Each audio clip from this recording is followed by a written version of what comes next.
Okay, let's play a little guessing game, shall we? Can you name the 6th largest river on Earth in terms of volume? That's the amount of water that flows through a waterway.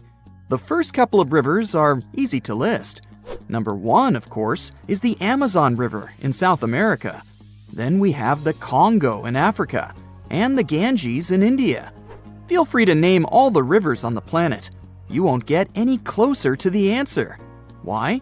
Because this river is not on the surface, but underneath the waves of the Black Sea. In 2010, a team of scientists discovered this river while studying the Bosphorus Strait in Turkey. Sonar scanning revealed a channel at the bottom of the Black Sea. The channel had water flowing through it. It turned out that at places, it's 115 feet deep. That's 3 times as tall as your average telephone pole. This flow of water acts like a real river. It has rapids and waterfalls, and its volume is 350 times greater than that of the River Thames in London. Talk about a strong undercurrent. If it was a surface river, it would really be in the top 10. Bad news for the Madeira River in Bolivia and Brazil, the present number 6. But how did this underwater river form? The answer lies in the amazing features of the Black Sea. It gets its water from 2 main sources. The first are the rivers that flow into it, like the Danube, Dnieper, and Don. Lot of D's there. But more importantly, they are all freshwater waterways.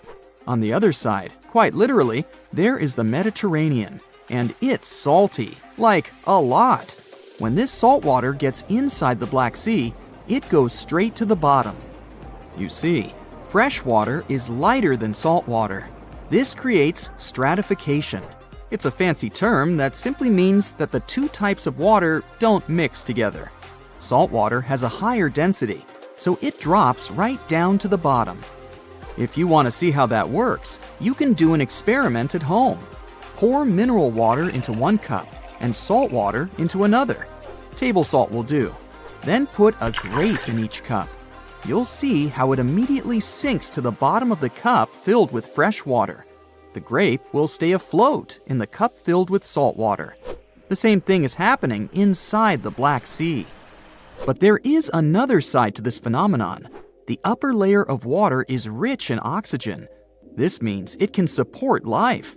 The bottom layer, however, is anoxic. Yep, you guessed it. This means there is no oxygen at the bottom. But this isn't a bad thing. Because of this trait of the Black Sea, shipwrecks are able to survive for centuries.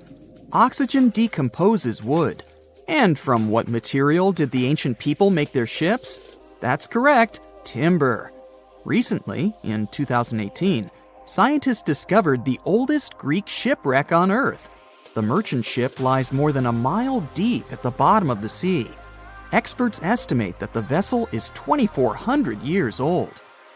The wreck was valuable for historians to study all the elements of ancient ship construction. From the mast to the rowing benches, it's all intact. The wreck lies some 50 miles off the coast of Bulgaria, but no one has seen it in person. Explorers sent a deep-sea ROV, or remotely operated vehicle, to film the wreckage. It was impossible for a diver to go down. But the Black Sea doesn't look that huge on a map. Could it be that deep? Oh yes, it's way deeper than people think. You could stack 6 Empire State Buildings at the deepest point of the Black Sea, around 7,257 feet. This inland sea isn't the only place on Earth where researchers have discovered shipwrecks and underwater rivers. One of the largest channels running along the ocean floor lies off the coast of South America.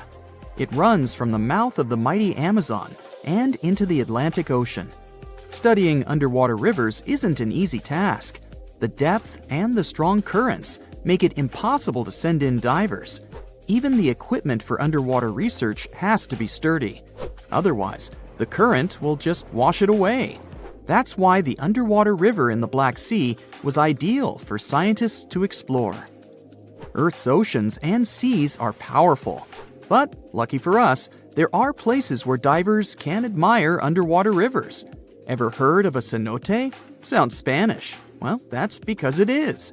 Cenotes are underground caves. They form after the limestone above collapses, revealing the groundwater under them. The term cenote is associated with the Yucatan Peninsula in Mexico. Ancient Maya used them as water sources. In the Mayan language, the word cenote meant sacred well. Researchers estimate there are some 10,000 cenotes spread across the Yucatan Peninsula. You can also find them in other places, such as Cuba and Australia. Beauty is in the eye of the beholder, but unofficially, the most beautiful cenote is located just south of the town of Tulum in Mexico. The name reflects the cave's divine beauty, Cenote Angelita. But people don't visit this cenote to go swimming. Its bottom is much more interesting. A scuba tank is all you need to finally admire an underwater river firsthand. The waters are dark and foggy, so divers use powerful flashlights. After a 100-foot dive, a marvelous sight appears: an underwater river with trees along its banks. Some of them even have green leaves, just like any other water flow on dry land. But it's not really a river. Here comes the fascinating part. Remember how saltwater and freshwater don't mix? Well, the river the divers see is actually a thick layer of fog between the two types of water. 3 feet of hydrogen sulfates to be exact. This is the compound that water processing plants use to remove chlorine from drinking water.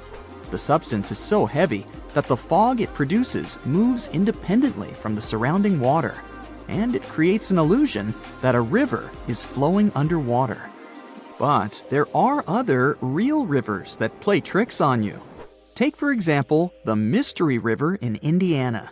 It's the longest underground river in the United States. Explorers discovered the river and its cave system, Blue Spring Caverns, in the 19th century. Nearly 3 miles of the river are navigable. Isn't that impressive? You can book a boat tour on a river that you can't even see.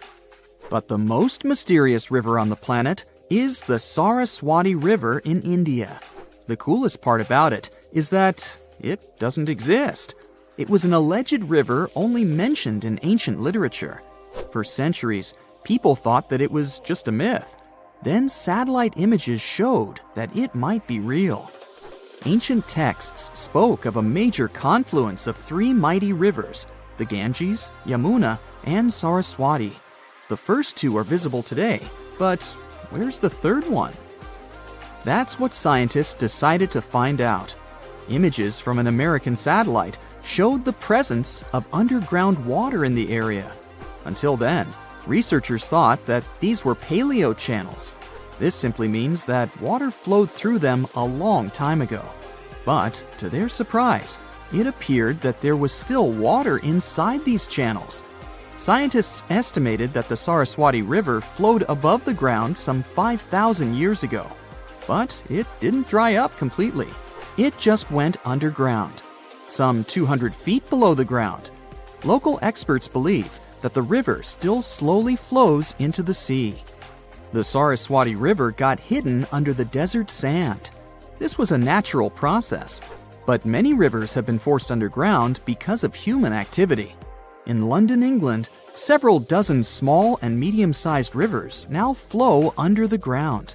Maps from the 19th century still show them as rivers, but today they only exist in the names of the streets that were built above them, such as Fleet Street.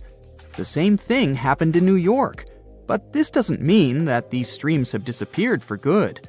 When engineers want to rebuild or modify a building, they still consult city maps from centuries ago. No one wants a long-lost brook to flood their basement. Most rivers in the world flow into the sea, but the Okavango in Africa takes its massive waters right into the Kalahari Desert. And it looks like this river manages to do the impossible and defies gravity. The Okavango starts in the highlands of Angola, runs for 1,000 miles like any other normal river, and then drops into the largest inland delta on Earth, known as the Okavango Swamp. The delta has land slopes dropping at nearly 150 feet, which is about half as tall as the Statue of Liberty. The area where the Okavango Delta is now used to be part of a lake that dried up around 2,000 years ago. It takes the Okavango water several months to complete its journey, and the landscape there is never the same. The first European to have found the delta was the Scottish explorer David Livingstone. Yeah, the Dr. Livingstone, I presume, guy? That's him. When he first saw it, he was shocked as he noticed that the water seemed to be flowing backward and even uphill. He saw two strong watercourses connecting the Okavango to the wetland systems to the east. Decades later, other explorers saw them completely dry. Several years later, the watercourses were full again, and they kept emptying and filling up, sometimes changing direction. Scientists managed to explain this mystery when they found a hidden network of faults, part of the Great Rift Valley, under the sand. When major earthquakes happen, like the one in Indonesia in 2004, the Earth sets off a chain reaction. Tiny cracks underground shift just enough to send a trickle of water down the river, and a flood begins, raising the water levels. Plus, in May and June, when winter begins in the southern hemisphere, floods bring more fresh water and life to the swamp. Islands get submerged completely during the peak floods and then resurface again at the end of the wet season.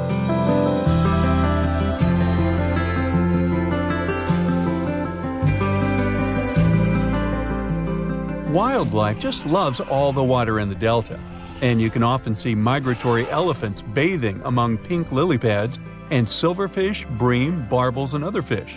There are lions, cheetahs, buffalo, wildebeests, hippopotamuses, hippopotami, zebras, wild dogs, crocodiles, and other species of animals.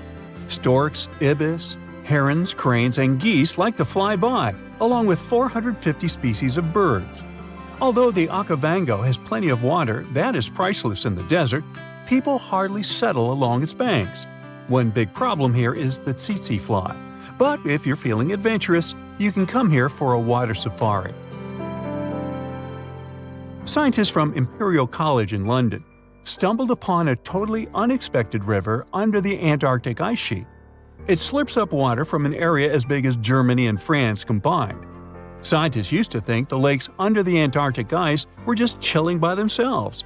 But now it turns out they're part of an interconnected river network. Water under the ice can form in two ways, either from melted snow seeping down or from the Earth's natural heat and the ice grinding over the ground. The Antarctic gets a lot of surface melting during the summer, but Antarctica is usually too chilly for that. This newly found river is proof that there's plenty of water down there just from the ice melting from below. This river could make Antarctica lose its icy cover way faster. If things heat up enough to melt the surface, that water could rush down and mess with the base of the ice sheet, turning Antarctica into a melting mess like Greenland. If the ice starts moving faster than the water can handle, it's going to create more friction, making even more water and speeding up the melting process. The researchers are on a mission to dig deeper into how this river system works and see if it's causing trouble in other parts of the icy continent. Understanding what's going on down there could give us a heads up on how a changing Antarctica might shake up the whole planet. The Roe River in Montana flows for just a bit over 200 feet between Giant Springs and the Missouri River. It was mentioned in the Guinness Book of World Records as the shortest river in the world, but they had to remove this category altogether because there was some heated debate over this title. Residents of Oregon claim that their Dee River was the absolute champion, as it all depends on when you measure them. There could even be shorter rivers in Norway or Indonesia, depending on what you see as a river. The official definition says it's something that has constant flowing water in the form of a current and is fed by upland sources or another river, lake, or watershed. Creeks and brooks flow together to form streams. Streams become rivers, and rivers take the water from higher to lower lands, ending in the ocean. There are 12 stream orders, and the first two levels don't have other streams feeding them. So, Roe and its other short buddies technically deserve the title of rivers. I'm glad we cleared that up. Rio Negro in South America is the largest blackwater river in the world and the largest left tributary of the Amazon jungle. Its waters look more like strong tea, and seem pitch black only from the distance.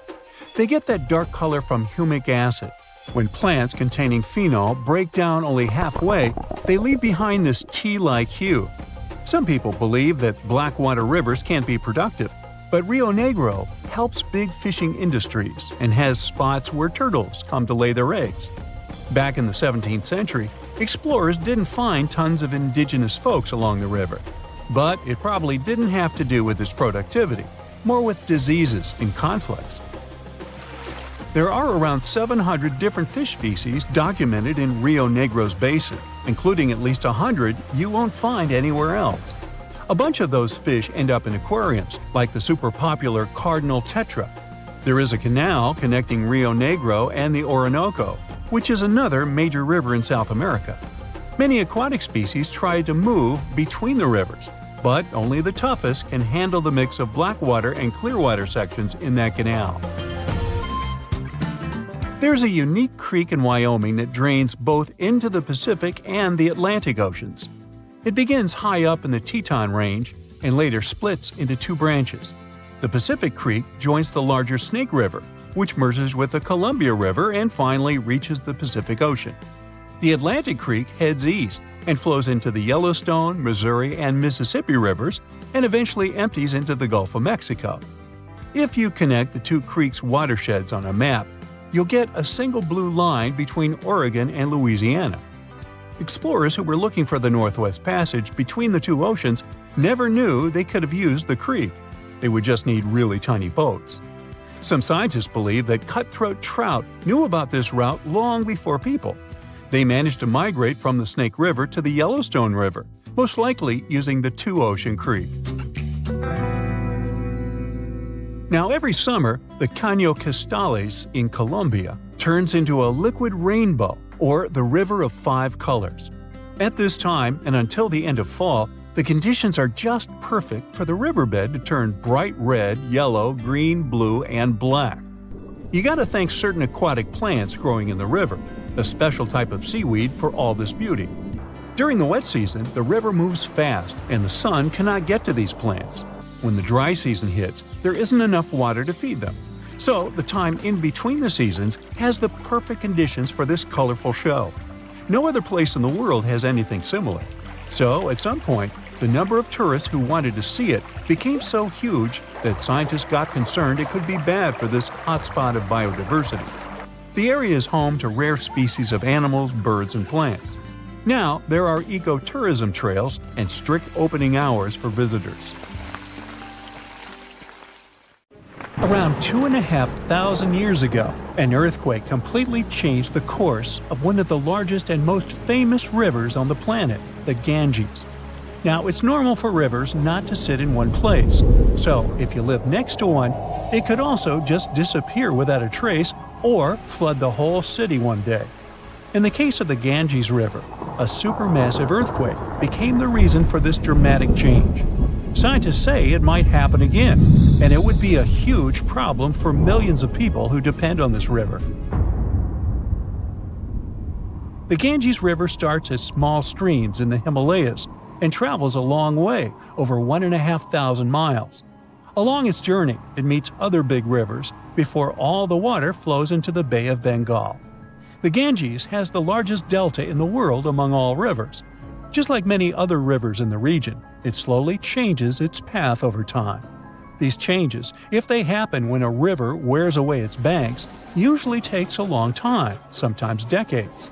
Scientists have discovered that the Ganges-Brahmaputra river system has shifted several times over the last 6,000 years. When they looked at satellite images of the Ganges Delta, they noticed something interesting. There was a crescent-shaped dip in the ground about 28 miles away from where the river is flowing now. This depression was over 1 mile wide and stretched for many miles. They thought it might have been an old main channel of the Ganges River a long time ago. In 2018, the team decided to visit the area to check it out for themselves and take samples to learn more about it. While driving back home, they noticed a pit where someone was digging dirt to create a pond. The next day, they planned to fill it with water, but the researchers spotted something strange in the dirt. There were vertical bands of light-colored sand mixed into the darker mud. These special layers are clues from the past. They show that an ancient earthquake made sand and water shoot up from below the ground and created sand volcanoes that were trapped in time. The scientists studied the sand and mud and figured out that these earthquakes happened around 2,500 years ago and were strong, with magnitudes of 7 to 8. The epicenter was over 110 miles away from the main stem of the river, but it was powerful enough to displace it. It could have affected around 140 million people. The Ganges-Brahmaputra system is close to spots where Earth's tectonic plates meet, so earthquakes happen here often. There's no danger right now, but scientists think that another massive earthquake could happen in the next few hundred or thousand years. It could threaten up to 170 million people. That's about half the population of the U.S. No one can predict exactly when an earthquake will happen or how strong it will be. Learning how earthquakes in the past moved rivers helps scientists figure out patterns and make guesses about similar events in the future. This knowledge could help us prepare better and create safety plans before another big earthquake strikes. Now, the Ganges isn't the only river at risk. The Yellow River, the Irrawaddy River, and rivers in the United States, like the Klamath and San Joaquin, all face similar dangers. The mighty Mississippi River has also switched its path many times over the last 7,000 years. Right now, there's a huge system of dams and barriers called a control structure in central Louisiana. This structure's job is to stop the Mississippi from spilling over its banks and joining a nearby river. But scientists think that, in theory, these barriers wouldn't handle megafloods. So the Mississippi could break free and change its course again. This would cause massive problems, especially in southern Louisiana. One of the recent examples when a river changing its course caused disaster was the Kosi River in India. In August 2008, over just a few days, the river's path shifted by almost 60 miles, which is a huge change. Floods happen in some parts of the state rather often, but they hadn't seen such strong ones in over 50 years. They affected around 1,000 villages and 3 million people, and about 1 million people had to be evacuated to safety. Since many of these people hadn't faced floods in so long, they weren't ready to handle it quickly. It caused even more damage to their homes and lives. Scientists have been trying for decades to figure out what exactly makes rivers suddenly change their course. A new study explains that two things work together to make a river to do it. This process is called avulsion. First, there's the setup, which is like building up tension before something big happens. Over time, sediment, sand, dirt, and other stuff carried by the river gets deposited in certain places. It either raises the river above the land around it or makes a nearby slope steeper than the river's current path. Then there's the trigger, which is like the final straw that makes everything happen. This trigger could be a big flood, an earthquake, or even something like a pile of logs blocking the water. Now, researchers looked at satellite images of about 170 cases of avulsion from the past 50 years. They noticed these events happen most often near river mouths and near mountains.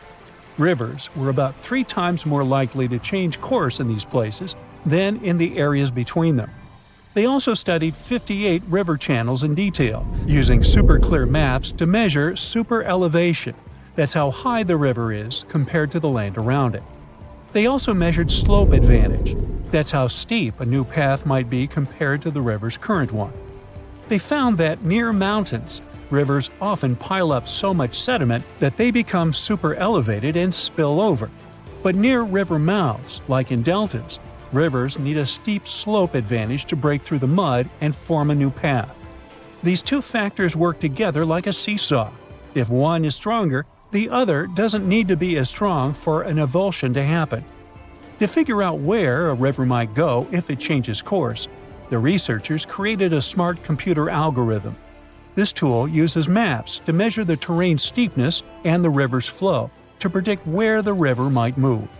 They tested it on 10 past avulsions, and it correctly guessed the path every single time. Scientists hope they could use these findings to protect people living near rivers from sudden floods. Rivers changing course played a big role in creating one of the first organized administration systems in the world. Scientists found clues for this in the territory of ancient Mesopotamia. This name means the land between two rivers, and it was between the rivers Tigris and the Euphrates.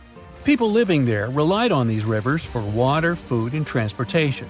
Scientists wanted to figure out how these sudden changes in these rivers affected ancient people. To do this, they used two kinds of maps. The archaeological maps show how ancient cities grew over time, including what types of buildings people built. Certain buildings, like big palaces or city walls, could show when each city first had an organized administration.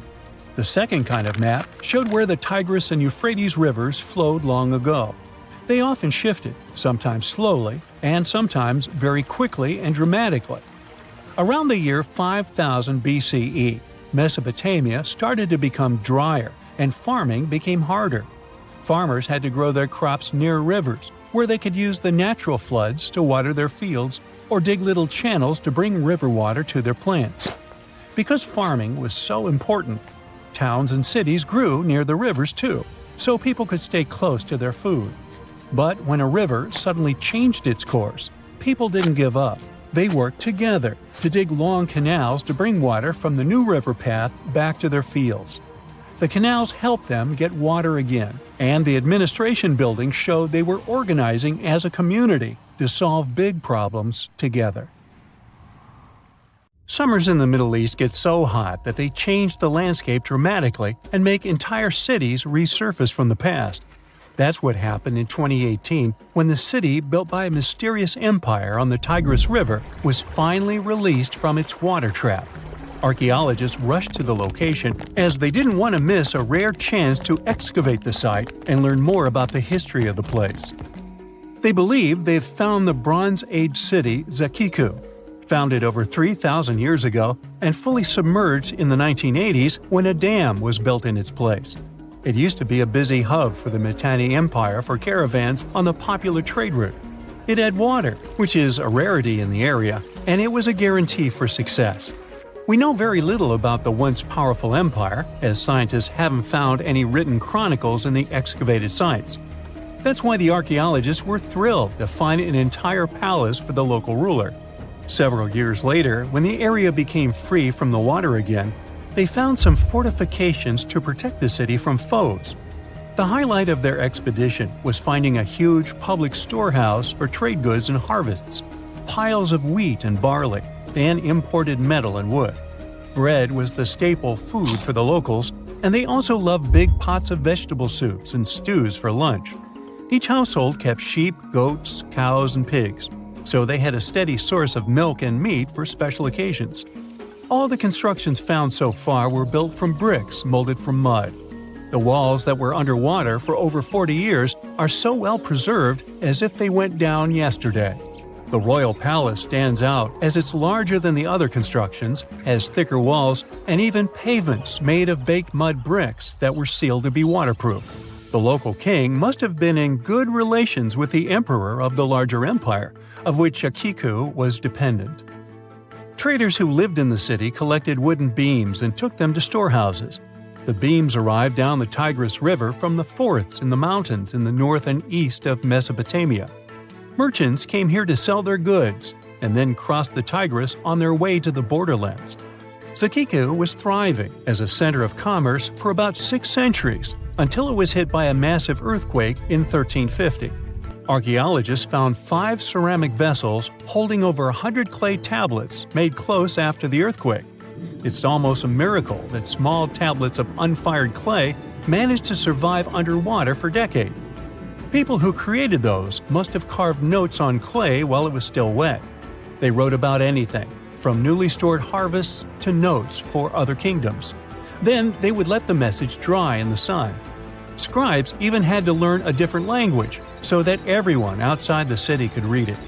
Scientists believe the tablets they found used to be part of a private archive. They hope to decipher the notes to learn more about the history of Zakiku and the whole empire after the terrible earthquake. The damage to the buildings was so enormous that it was impossible to restore Zakiku to its former glory. And if there had been any survivors, they must have left the city. Several decades later, the Assyrians, who also lived in Mesopotamia, settled here. They built their houses on the ruins of the abandoned city and used whatever structures they could find from the previous residents as outer walls. But they stayed here only for 50 years, then decided to build a new capital on more fertile soil to make some good cash from agriculture. Archaeologists working in Zakiku had to halt excavations when the water levels went back up and covered the city.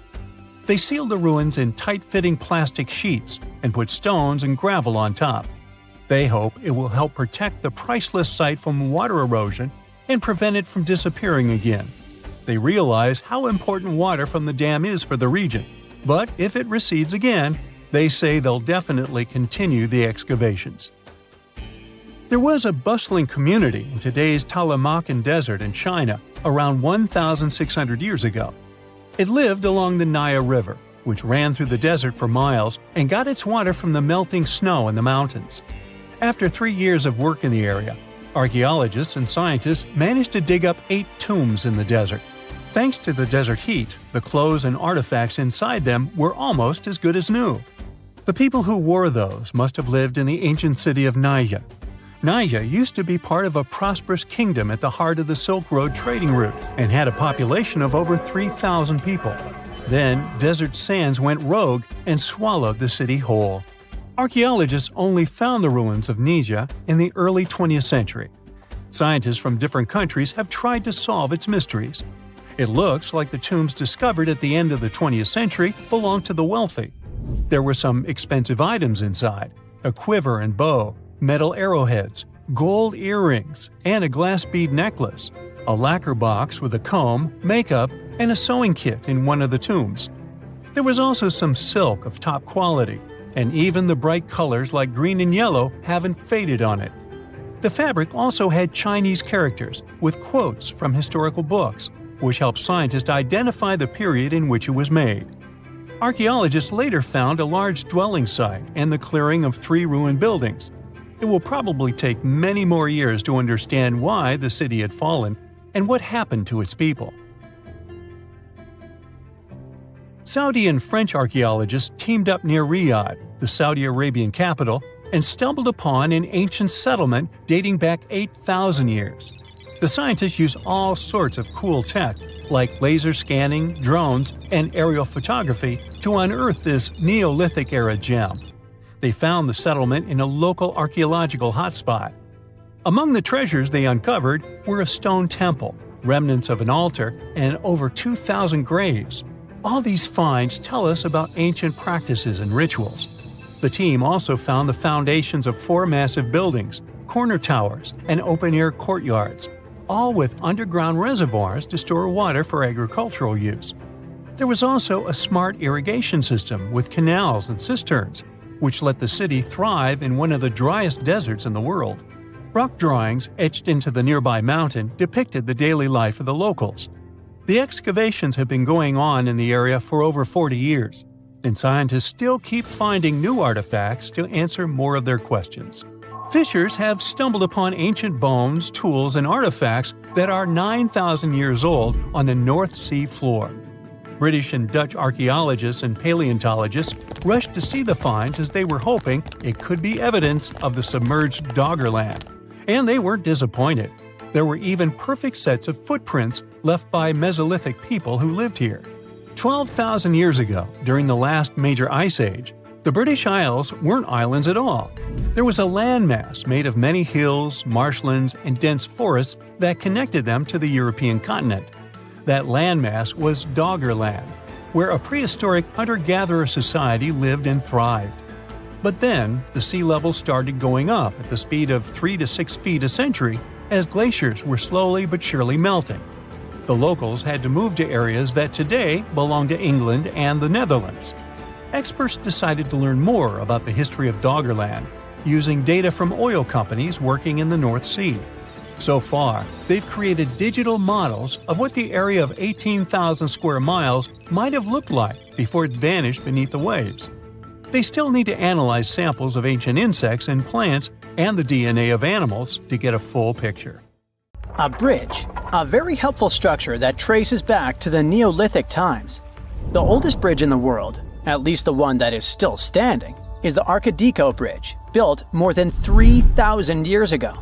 But there's a river you cannot cross using a bridge: the Amazon River, the largest and longest river in the world. Okay, the Nile River is actually the longest river in the world, but the Amazon wants both titles for itself. The Amazon River is born in Peru and crosses Colombia and Brazil until it reaches a massive delta at the Atlantic Ocean. Its waters travel a longer distance than Frodo and Sam, and yet not a single bridge has ever been built over it. Why is that? First of all, seasonal floods change the size of the river. During dry seasons, the Amazon is about 3 miles wide. But during heavy rains, it can get up to 30 miles wide in a few weeks. Not only that, but the flood also makes the river change its position. Now imagine trying to build a bridge in a place where the ground turns into water for about 4 months. Not an impossible task, but not the easiest one either. Now, if you look back at your geography classes, you might remember that the soil of the riverbank can be very soft, especially in the Amazon, which means it can erode and shift. Heavy rains also create marshes, a type of wetlands that actually reduces the magnitude of the floods and purifies the water. It's also home to many animals. This means that to build a bridge, part of this wetland would have to be drained, which would ruin the lives of all those animals. Besides, the foundations of said bridge would have to be deep, and that would cost a lot of money. The rain creates yet another problem for the potential bridge. It increases the river's water level by 13 to almost 50 feet. Of course, bridges have been built in deep rivers before, like the Padma Bridge, a gigantic structure with a foundation of 417 feet. But because the soil of the Amazon River can erode easily, a bridge would have to be built using floating structures, known as pontoons, and they're not helpful in a river that changes depth whenever it feels like it. Next on our list of things that are a problem to human endeavors is the Amazon rainforest. This forest spreads over 9 countries and is so big and so dense it could cover about half of Europe. This means that a bridge would almost likely connect one patch of the forest to another. A pointless improvement to the lives of capybaras and jaguars. Of course, the real users of such a bridge would be humans. Most people live around the tributaries of the Amazon River, not around the river itself, because who wants to live like a beaver at a dam? There's even a state called Amapá on the left side of the Amazon River that is completely cut off from the rest of Brazil. You could easily take your car and visit its neighbor, a place called French Guiana. But if you wanted to go to another part of Brazil, you'd have to find other means of transportation. Aside from small riverside populations that live right on the riverside, of the Amazon, bigger cities were built near tributary rivers, like the Rio Negro, which has a bridge, by the way, and the Nanay River in Peru. The bridges that go over the Nanay and the Rio Negro are the only 2 bridges over the rivers in the Amazon basin. The lack of good roads and highways inside the Amazon also makes the creation of bridges a pointless endeavor. Back in the 70s, humans had big ideas on how to explore the Amazon ever more, which is why they decided to build a highway which would cut the Amazon basin from left to right. The road, called the Trans-Amazonian Highway, was supposed to bring people to the heart of the Amazon. But it seems like the difficulties of building more than 2,000 miles of road inside a dense rainforest were not foreseen.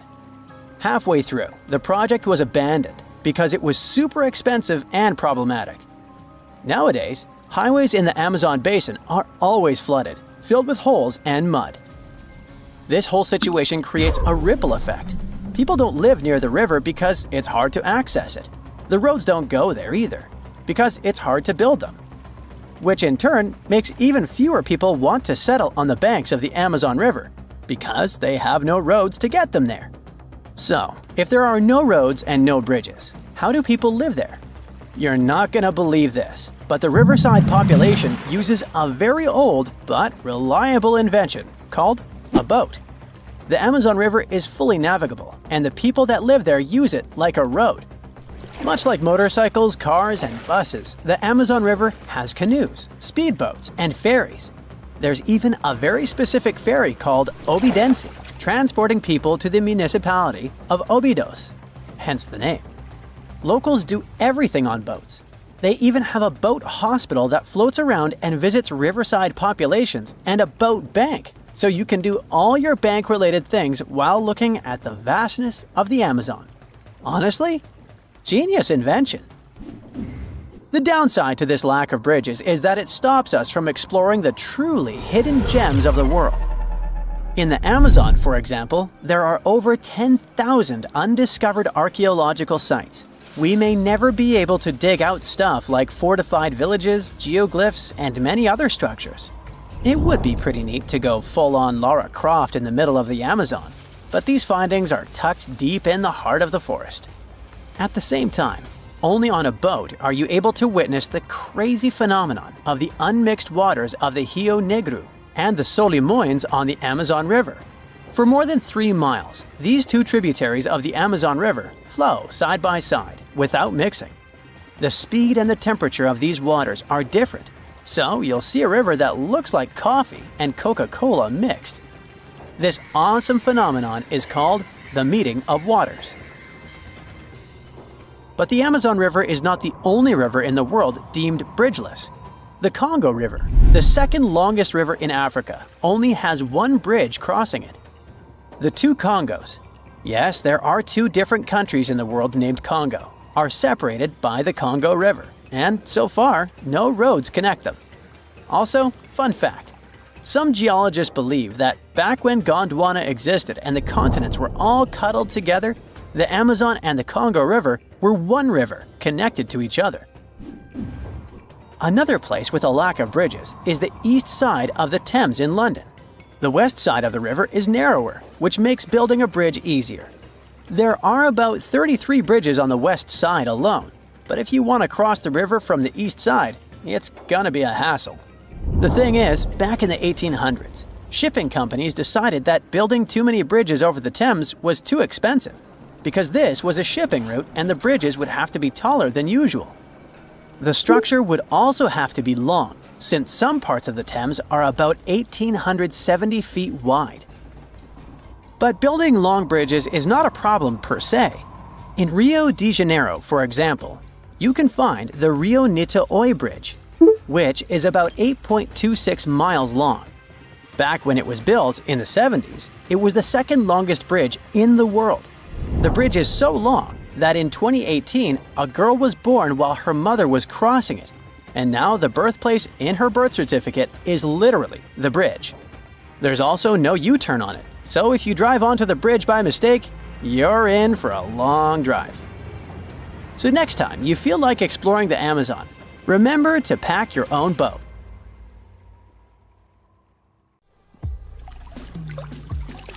Now, of course you know that the Amazon River is famous for its piranhas, bull sharks, and other creatures you don't want to meet. But there are even more dangerous rivers in the world. The deepest of them, the Congo, goes so far down in some sections that even light can't reach there. It's the only major river that crosses the equator twice and carries enough water to fill more than 13 Olympic-sized swimming pools into the Atlantic Ocean every second. Wow! Even the most experienced boaters have trouble passing through all of the river's strong currents, rapids in its upper part, and waterfalls and gorges in the lower section. The Congo currents are so fast and powerful that they even divide animals like mountains and oceans do. There are new species of fish evolving separately on the two banks as they can't reach the other side and breed with each other. One of the most dangerous types of fish living here is the Goliath tigerfish. These monsters, that grow up to 5 feet and travel at the speed of 25 miles per hour, are relatives of piranhas. Their mouths are full of vicious, razor-sharp teeth. Their females lay hundreds of thousands of eggs, and the offspring are predators from birth. You have a good reason to fear the Goliath tigerfish, as they're the only freshwater fish in Africa that have attacked crocodiles and even humans. Okay, not swimming there. There are dense jungles and more hungry wildlife, including snakes and some aggressive hippos, all along the river. Still, it's used as a water highway in Central Africa, so barges traveling on it for weeks are often crowded with up to 2,000 people and capsize every now and then. And if you believe the local folklore, there's one more thing to be afraid of: the one who stops the flow of the rivers, a dinosaur-like beast that is said to live in the Congo River basin. There have been over 100 sightings over the last century, but no one can provide solid evidence the beast is real. At the turn of the 21st century, there was a series of terrible, mysterious stories on the Kali River in Asia. Something described as a mud-colored water pig would drag swimmers underwater in front of terrified eyewitnesses. British biologist Jeremy Wade stepped up to crack the case. He noticed that all the scary incidents were happening in one specific spot, stretching about 4 miles. Villagers told him this creature was growing big and bad from all the food it got. Wade examined the water with a depth sounder and thought it could have been a whirlpool. Then the monster dragged a domestic water buffalo into the water. The buffaloes are big and heavy, so the creature that attacked it would have to be super strong. Saltwater crocodiles don't go so far inland, and the most common local species of crocodiles don't live in cold waters. There were no bull sharks in the area either. Finally, Wade spotted several goonch catfish underwater. Some of them were human-sized. They couldn't capture these monsters with a regular fishing rod, but a special ceremonial construction did the job. The largest fish was 6 feet 7 inches long and 3 times the weight of an average gaunch. It was large enough to take down a human or a large animal, but Wade mentioned there could be even bigger ones living in the Kali River. The Orinoco River in South America is dangerous to navigate because of some crazy curves and strong underwater currents. It's easy to get lost here, even if you have your GPS on. There are sudden waterfalls all along, and you must be prepared to handle those to survive.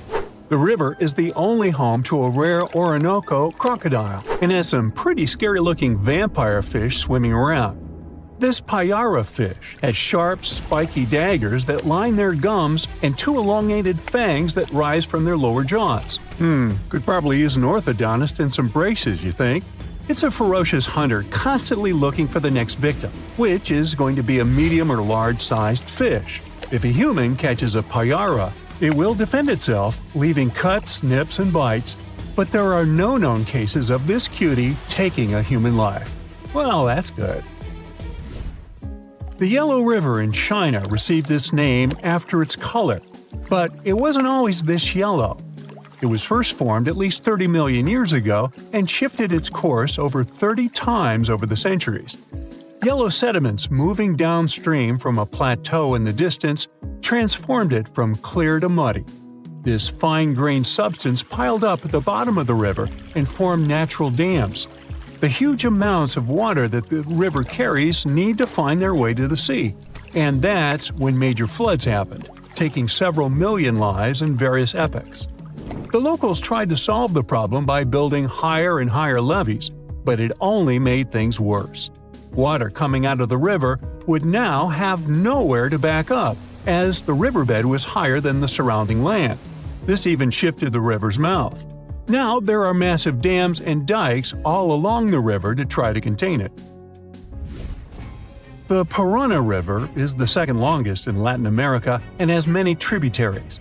They flow in from the highlands near the Andes, and there's a huge drainage in the wet season.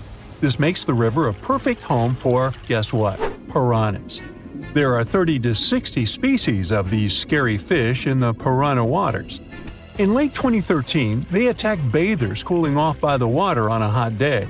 People started running out of the river as they felt something was biting them in the water. Luckily, no one lost their lives in the accident, but it's still considered one of the most audacious piranha attacks ever recorded. Biologists later determined that the type of piranhas, called palomates, was to blame for this, and humans had probably disturbed their breeding grounds. Well, the piranha also has a strong current that is tricky for boats and swimmers to overcome. Plus, it often floods, which can be dangerous for people living in the surrounding areas. The longest river in the world, the Nile, flows through 11 countries all the way into the Mediterranean Sea. Expeditions have spent centuries looking for its source, and no one still knows for sure where this mighty river begins. Adding to the mystery, the Nile takes an unexpected turn right in the middle of the Sahara. Scientists have figured out the reason is a massive underground rock formation from millions of years ago. The Nile has served as the most important water highway for civilizations through centuries, but it has some pretty dangerous inhabitants, like crocodiles that grow to be 20 feet long, which is slightly more than the height of an average giraffe. These bad guys can reach a speed of 30 miles per hour on land and take the lives of a couple hundred people every year. Hippopotamuses that also live here sometimes go after boats, and venomous snakes like the black mamba and the Egyptian cobra add to the mix. One of the most dangerous creatures on the Nile is the mosquito, as they carry around all sorts of diseases that affect hundreds of thousands of people. The Brahmaputra River in Asia carries waters from the mighty Himalayas. When the snows in the mountains melt, the river floods massively, causing landslides, displacing millions of people, and taking the lives of hundreds of animals in the nearby national parks. Such floods are also common during the monsoon season in India, from June to October, with heavy rains. The course of the Brahmaputra River is changed incredibly over the past 2.5 centuries. Erosion is another danger it's hiding. The banks of the river are mostly made of weak cohesive sand and silt, and even though the erosion rate has gone down, it is still the reason a lot of people lose their land and get displaced. The Brahmaputra is one of the few rivers in the world that has a tidal bore. That's a strong tidal wave that pushes up the river against the current where a river empties into an ocean or sea. And there you have it. If you've ever driven over the Rocky Mountains, you've probably seen road signs for the Continental Divide, the backbone of North America. All watersheds to the west of it run into the Pacific Ocean, and everything on its eastern slope goes straight into the Atlantic.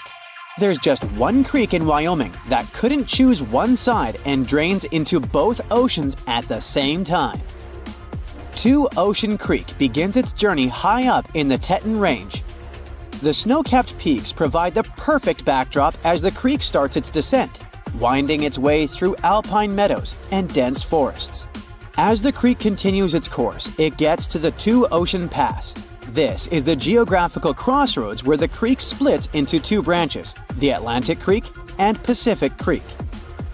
The Pacific Creek goes westward and becomes part of the larger Snake River watershed, bringing its waters to the Snake River, which eventually merges with the Columbia River and, finally, reaches the Pacific Ocean. The Atlantic Creek heads eastward and flows into the Yellowstone, Missouri, and Mississippi rivers and eventually empties into the Gulf of Mexico. If you connect the two creeks' watersheds on a map, you'll get a single blue line between Oregon and Louisiana. Explorers struggling to find the Northwest Passage between the two oceans never knew they could have used the creek. They would just have to use really tiny boats. Some scientists believe that cutthroat trout had better luck in that way. They managed to migrate from the Snake River to Yellowstone River, most likely using the Two Ocean Creek. Technically, fish can travel over 6,000 miles to cover the whole distance from sea to shining sea in fresh water. The creek could be just perfect for that journey. There are hiking trails in Grand Teton National Park that lead to Two Ocean Pass. If you feel adventurous enough, you can stand at the literal crossroads of the continent and see the beginning of two aquatic journeys. Lonar Lake in India popped up literally out of nowhere around 52,000 years ago. Newer data says it could be much older, probably over 500,000 years. At first, scientists were sure that the lake was in an ancient crater of a long-extinct volcano. But then, geologists made a detailed analysis of the soil and water and found out that Lonar Lake has a space origin. The minerals found in its soil are similar to those found in moon rocks brought to Earth during the Apollo program. The lake is an impact crater left by a huge meteorite, which was almost 6 times heavier than the Empire State Building. The impact was so strong that the volcanic rock melted and turned into glass. In 2020, the lake, which was already unusual enough, suddenly turned pink. It wasn't a part of an early Barbie movie marketing campaign. The detailed analysis showed that the water contained an increased level of unique microbes. They accumulate on the surface and emit some pink pigment. After a while, the microbes settled to the bottom and the lake became transparent again. Flamingos that got their food from the lake also got to taste some of the microbes and became an even brighter shade of pink than usual. One of the most famous sights of Yellowstone National Park is the Grand Prismatic Spring. It's one of the largest springs in the world, and it's inspired people who have seen it since at least the 19th century. Back then, a group of trappers mentioned an indigo blue lake boiling like a huge cauldron. Decades later, expeditions came to the spring to study it better and explain its unusual appearance. But because the spring at its widest point is longer than an American football field, they had to build a special vessel and travel far from the shore. The scientists traveling in the boat never wore life vests. They knew those would be useless if the boat tipped over. The water in the middle of the spring is of near boiling temperature, and those vibrant colors are the result of extreme organisms living in the hot water. The temperature changes as you travel away from the center. Different species that don't mind the heat have settled in different parts of the pool, giving it its famous diverse pigments. Back in the early 20th century, someone got the interesting idea to try to irrigate a part of Nevada's Black Rock Desert. They drilled a well and found lots of water, but it was near boiling temperature. The water was clearly not good for agriculture, so the human-made geyser was left abandoned. Over the decades, it slowly turned into an impressive cone of calcium carbonate deposits. Then, in 1964, a geothermal energy company drilled another well close to the first one. The water they had found was of the same temperature. This time, it wasn't hot enough for their needs to produce energy, so they decided to cap the well and leave. But water managed to get up and out, and it completely dried up the first geyser. The second one, which got the name Fly Geyser, is still flowing burning hot water rich in minerals. The cone is multicolored and looks like it's not from this planet, thanks to the algae living in it, which love the heat. Every summer, Caño Cristales in Colombia turns into a liquid rainbow, or the River of Five Colors. At this time, and until the end of fall, the conditions are just right for the riverbed to turn bright red, yellow, green, blue, and black.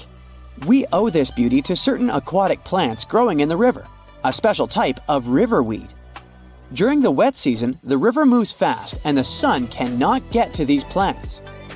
During the dry season, there isn't enough water to feed them, so the time in between the seasons has the perfect conditions for this colorful show. It doesn't happen anywhere else in the world. At some point, the number of tourists who wanted to see it became so huge that scientists got concerned it could be bad for this hotspot of biodiversity. The area is home to rare species of animals, birds, and plants. Now, there are ecotourism trails and strict opening hours. In August 2014, a man in Tunisia was going back home from the north after doing his business. It was a hot summer evening, and he was dreaming about water, when suddenly, it popped up right in front of him. There was a whole lake in the middle of the desert, and the man was pretty sure it hadn't been there several days before. The new body of water got the nickname Mysterious Lake, and actually became a great mystery. Hundreds of people came here to swim in the clear, cool water. The lake became a popular place, but a few days later, the water turned dark green. The locals didn't care about this and continued to bathe in the lake. But when scientists and geologists arrived at the place, they announced that the water was dangerous to swim in. The lake was stagnating. It didn't refresh itself from underground streams, and the rains didn't feed it either. That's why the water became moldy and dirty. The lake contained algae and a lot of harmful bacteria dangerous to the human body. Scientists also found out that the land in this region had phosphate deposits. This substance can decay. But even that didn't stop people from bathing in the lake in the middle of the desert. How it got there remains a mystery. Some experts think that heavy rains have filled a hole in the ground with water. Another, more popular theory says that an earthquake had formed the lake. The seismic activity must have torn the Earth's crust above the water table, and then underground springs had filled the crevice. So, in theory, the lake could drain back out one day, just as suddenly as it had appeared. You're strapped in a boat cruising down the Amazon River with the sun scorching hot. As you check out your map, your boat starts rocking back and forth. The water is starting to get more intense, so you hang on for dear life. You tuck your map in your pocket and try to take control of your boat. You strike some jagged rocks and duck low to avoid tree branches. Your boat strikes a large rock out of nowhere and capsizes. You're swimming in the murky green water. While you're trying your best to get ashore, your boat gets washed away. Underneath the water lies a whole new world of bizarre and dangerous animals. Candiru fish are snake-like creatures that can grow up to 16 inches long. Arapimus can weigh more than an adult male and are taller than most basketball players. They're the biggest freshwater fish in South America. They have a hybrid gill system that forces them to pop up to the surface every 5 to 15 minutes to breathe in oxygen for their large swim bladder.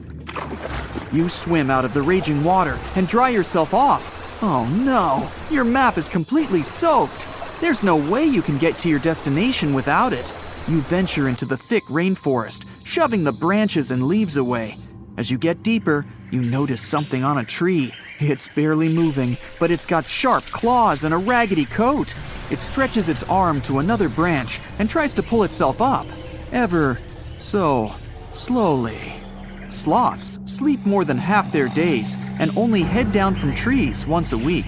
They're so motionless, they sometimes grow algae and moss on their fur.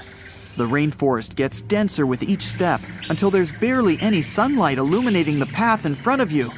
You notice a figure following you. With every branch you step on, you can hear a faint sound right next to you creeping around.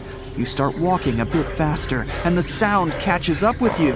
You make it out of the dense part and tread along a narrow path until you reach a cliff. You can't walk normally here, so you pin against the wall and walk sideways to cross the hills. You slowly move across with the river 30 feet below you. You move your right foot, and some rocks fall into the river.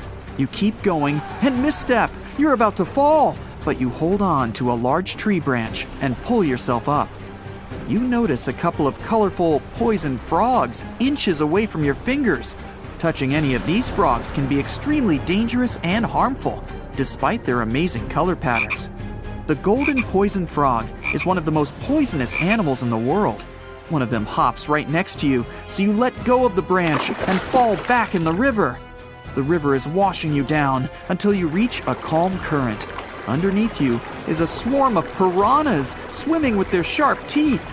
The red color on their skin is unmistakable, so you swim off like an Olympic athlete. Piranhas will eat anything that gets in their way, no matter the size. You grip onto a log and climb up a small rock to catch your breath. There's a huge electric eel underneath the rock. Despite their name, they're more related to catfish than eels. They use their powerful 600 volts of electricity to defend themselves and catch food. You're stuck, unless you're like the common basilisk that can run on the water like a jet ski. These incredible lizards have special webbing on their toes and can run the distance of a basketball court. You hop on a bunch of rocks until you reach the land. You continue walking along the riverbank until you come across a moving rock. You rub your eyes and see it moving again. It's a dinosaur-looking turtle that resembles a crocodile with armor. The mata mata is a freshwater turtle that disguises itself with its surroundings to catch prey. Their heads stretch longer than their bodies. You shimmy your way past it and continue. You head back into the rainforest and find a spot to rest. Wait, there are giant ants everywhere. They're the biggest ants in the world and can produce one of the most painful stings out there, even comparable to a wasp's sting. You immediately get up and find another place to rest. As you continue walking along, you notice the same feeling of something following you. You can hear some leaves rustling, but it's getting dark and there's no way of telling. You find a nice little spot to build a campfire and catch some Z's. But in the Amazon, everything is a threat. except for those cute capybaras wandering around. They live in groups next to water sources. They're also the biggest rodents in the world. You don't need to worry about them if you're stuck in the middle of the Amazon rainforest. Suddenly, you feel something slithering up next to you. You look down and see a massive green anaconda just about to constrict you. They are the heaviest snakes in the world and can grow up to 20 feet long and have a huge appetite. You get up and sprint your way out of there. All right, you found a decent cave to crash in.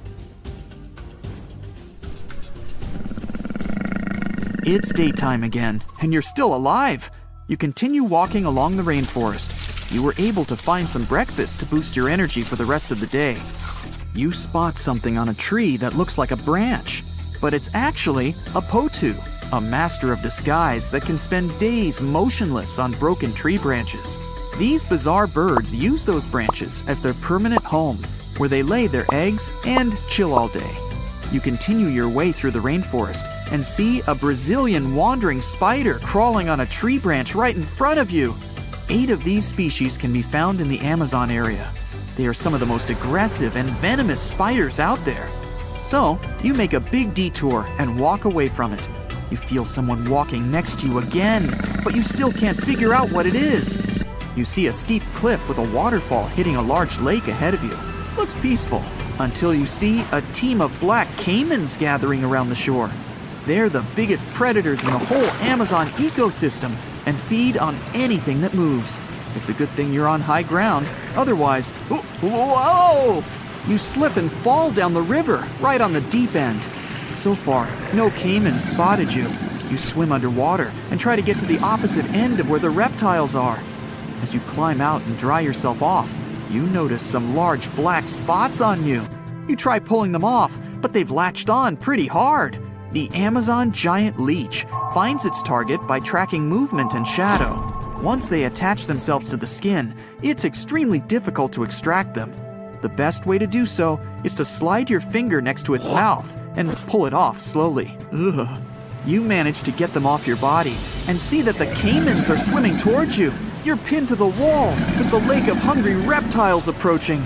Suddenly, a pink dolphin jumps out of the water and splashes all over them. They can grow larger than humans and are the celebrities of the Amazon. Scientists think they get their color from the blood capillaries on their skin. The Amazon even has bull sharks swimming around. These carnivorous giant fish are threatening to humans and can swim in both saltwater and freshwater. These sharks prey on anything within their reach, including other sharks. The dolphin distracted the caimans, so you climb up the cliff and try to find the best way to escape. Opened jaws waiting for you to fall into the pit are right below you. You're lucky enough to escape to the top, but as your arms pull you up, the first thing that you see is a jaguar looking straight at you. It's the creature that's been following you this whole time. You get up while it starts circling you, timing its strike. You know that you can't take on a jaguar, nor can you outrun it, so you grab a large tree branch from the ground to defend yourself. It jumps at you, but you duck down in time. The jaguar lands in the water far away from the caiman crocs.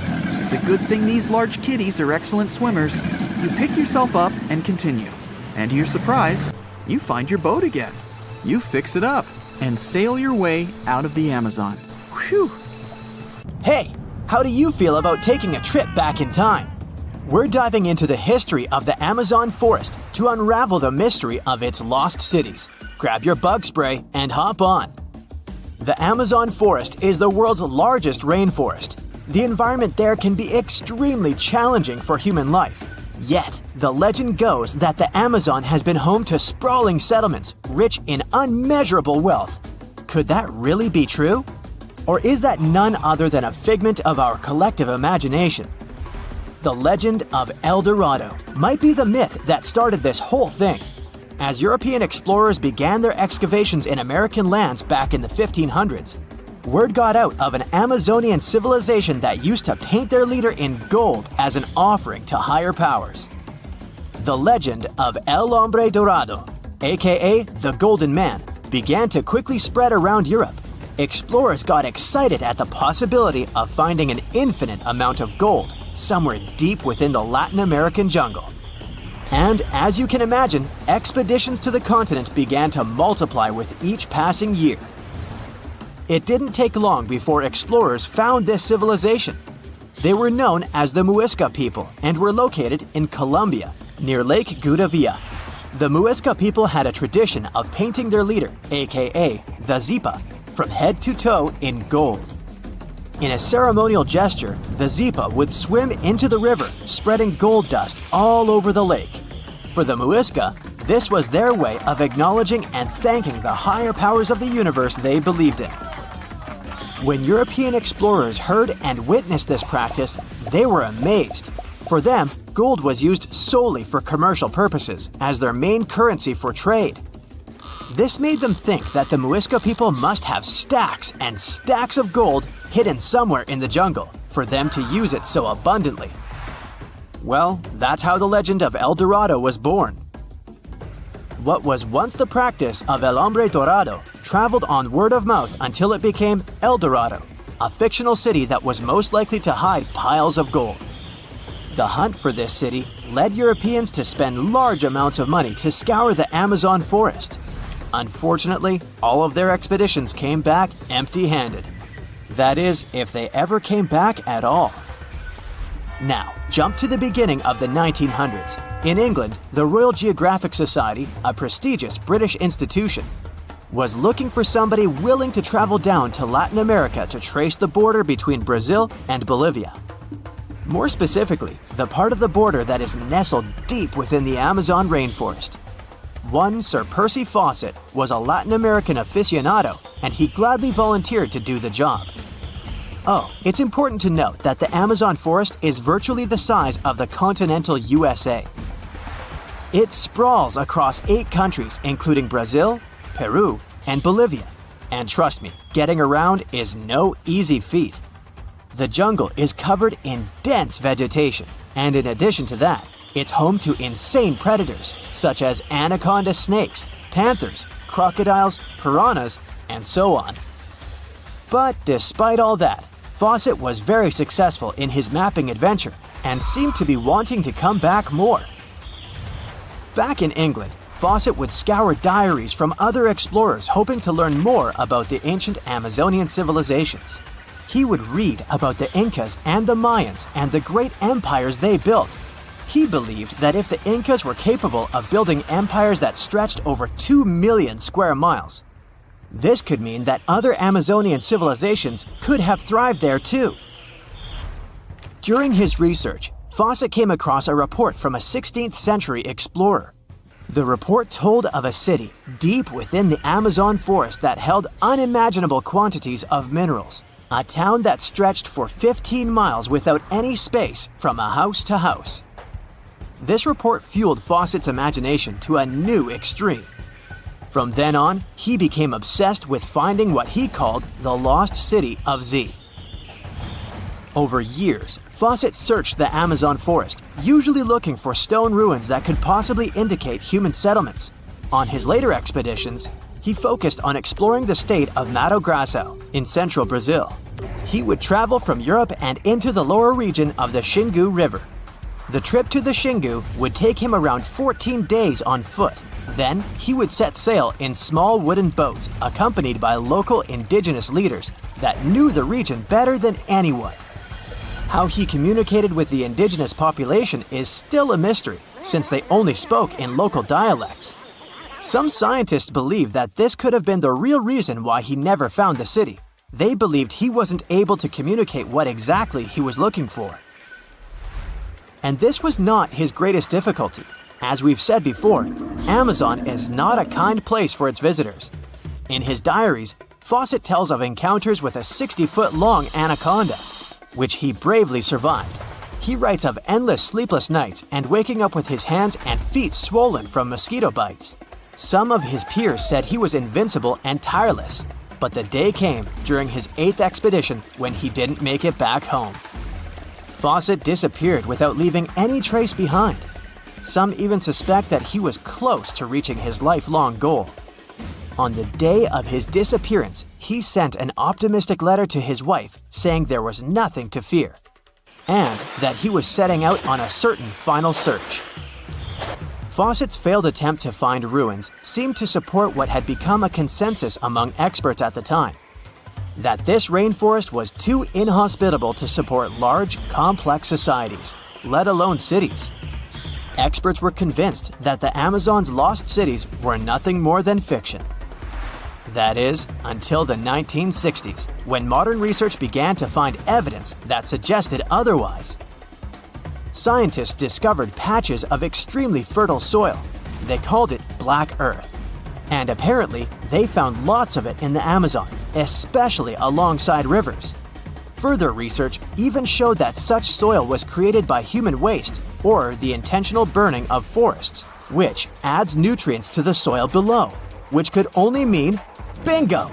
The discovery of Black Earth was the evidence that large-scale agriculture was possible and probably did exist amidst the Amazon, confirming that settlements could have formed there after all. In the 1990s, along the Xingu River in Brazil, a team of archaeologists from the University of Florida made a remarkable discovery.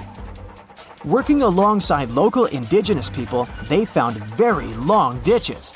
After mapping them, they realized that these ditches were a sign of a big settlement. They were remnants of carefully designed walls centered around a plaza. Some were roads that led to more settlements. In fact, just this part of the Amazon, about the size of New Jersey, was once a network of dozens of settlements that experts believe could have been home to at least 50,000 people between 1250 and 1650 CE. Other discoveries were possible thanks to LiDAR imaging, a type of technology that allows researchers to take satellite pictures of the forest's ground without having to step inside of it. A network of trenches in Acre, Brazil, dates back to 200 to 1200 CE. These suggest settlements that could have supported 60,000 people. Other images from near the Xingu River suggest cities that could have housed about 50 million people. These were the lost cities of the Amazon. Believe it or not, these images suggest that Fawcett was very close to a major discovery. He was looking for the ruins in the right place, but he was looking for the wrong thing. Unlike cities such as Cusco, which used stone as their primary material, Amazonian settlements used wood and earth to build their cities.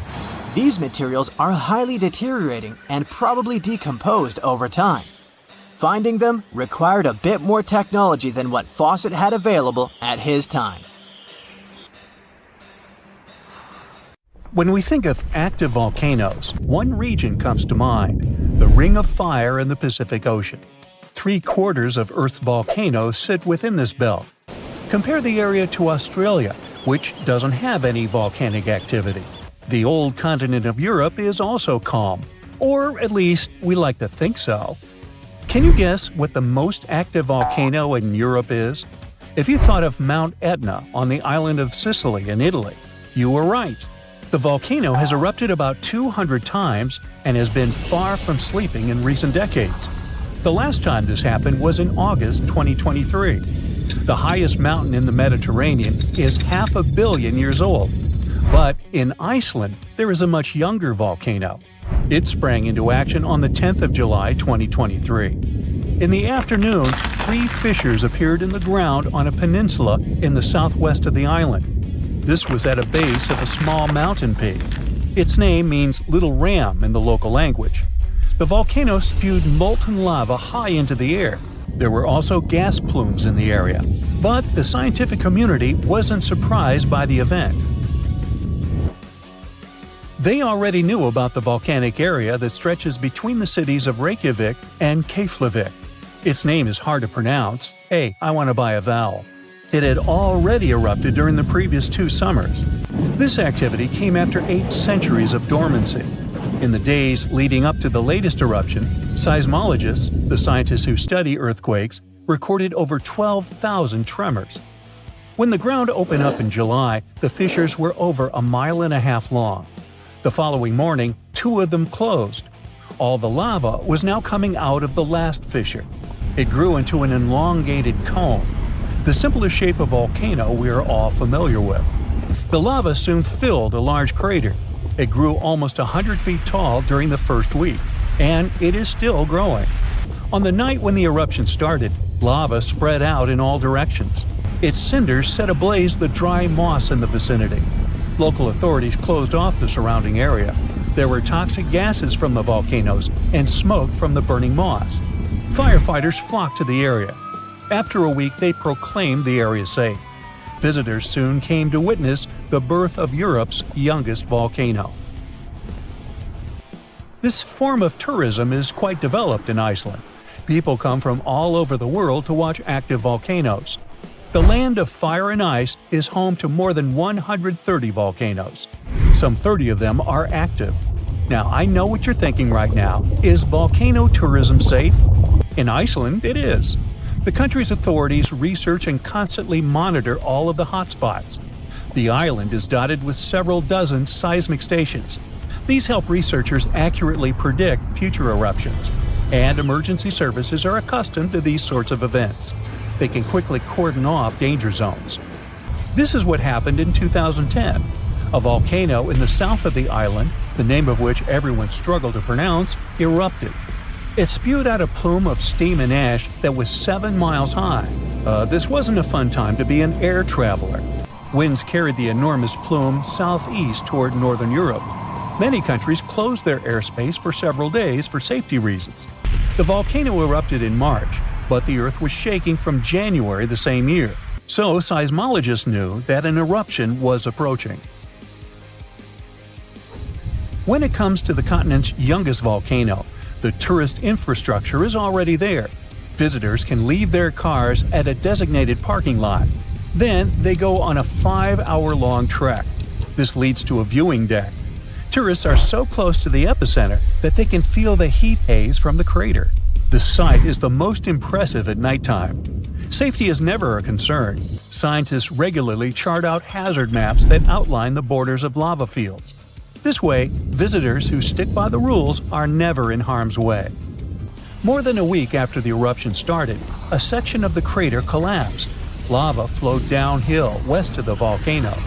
This majestic, smoldering hot river is slow-moving lava. Scientists categorize it as an AA type. The term is Hawaiian. It describes basaltic lava that has a rough and brittle surface. The flow is composed of broken lava blocks that are called clinkers. They fall off as the substance flows. This reveals red-hot areas. The cooler sections of lava are gray and black in color. When it moves forward, it produces a distinctive sound like shattering glass. Nearly a month after the eruption of the new volcano, we got aerial footage of an interesting phenomenon.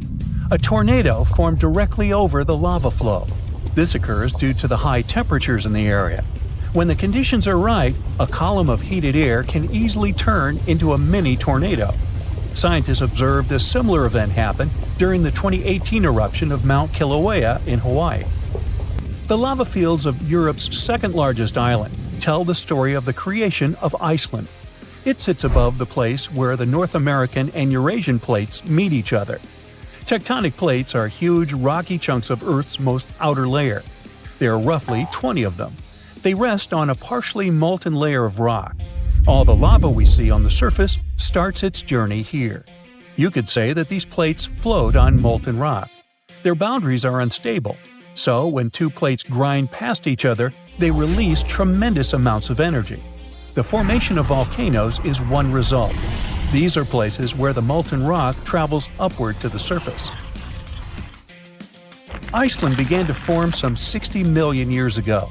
The tectonic plates under the ocean drifted apart. Enough lava piled up on the surface to create solid ground. This ancient rock is under the waves today. As new lava reaches the surface and cools down, it pushes the old rock away from the center of the island. That's why the oldest parts of Iceland aren't 60, but only 16 million years old. The country's active lava fields are young in geological terms. Some of them are under 1,000 years old. Scientists consider the island a hot spot for volcanoes, pun intended. Nearly a third of the basaltic lava that reaches the Earth's surface in recorded history came from Icelandic eruptions. Fissure swarms, like the ones before the 2023 eruption, cover 30% of the Nordic country. For this reason, only a quarter of the island is inhabited. Norse Vikings were the first people to settle in Iceland at the beginning of the 10th century. Nature threw them a loud welcoming party. Just a few years after their arrival, they witnessed one of the greatest volcanic eruptions in history. Vikings came from a region without volcanoes, so they had no clue as to what was going on. Today, Icelanders are used to such events. This is good because their homeland is entering a new era of volcanic activity. Volcanologists suspect that recent events are an introduction to decades of more frequent eruptions. The peninsula that is home to Earth's youngest volcano is just 17 miles southwest of Iceland's capital city. It's been dormant for a long time. Present-day eruptions there are a reminder that the natural processes that created Iceland are still ongoing. Recently, scientists discovered that there's a historical link between volcanic eruptions in the north of Europe and glaciers. Our planet went through at least 5 major ice ages. These were exceptionally lengthy periods when the average temperature on Earth dropped. The result was the expansion of ice sheets across northern Europe and North America. The last ice age ended some 10,000 years ago. Researchers are still trying to fully understand how these glacial periods affected volcanic activity. They suspect that the sheer weight of all that ice disrupts the flow of magma underground. When glaciers retreat, the pressure is lifted. This makes it easier for lava to flow upward to the surface where it bursts.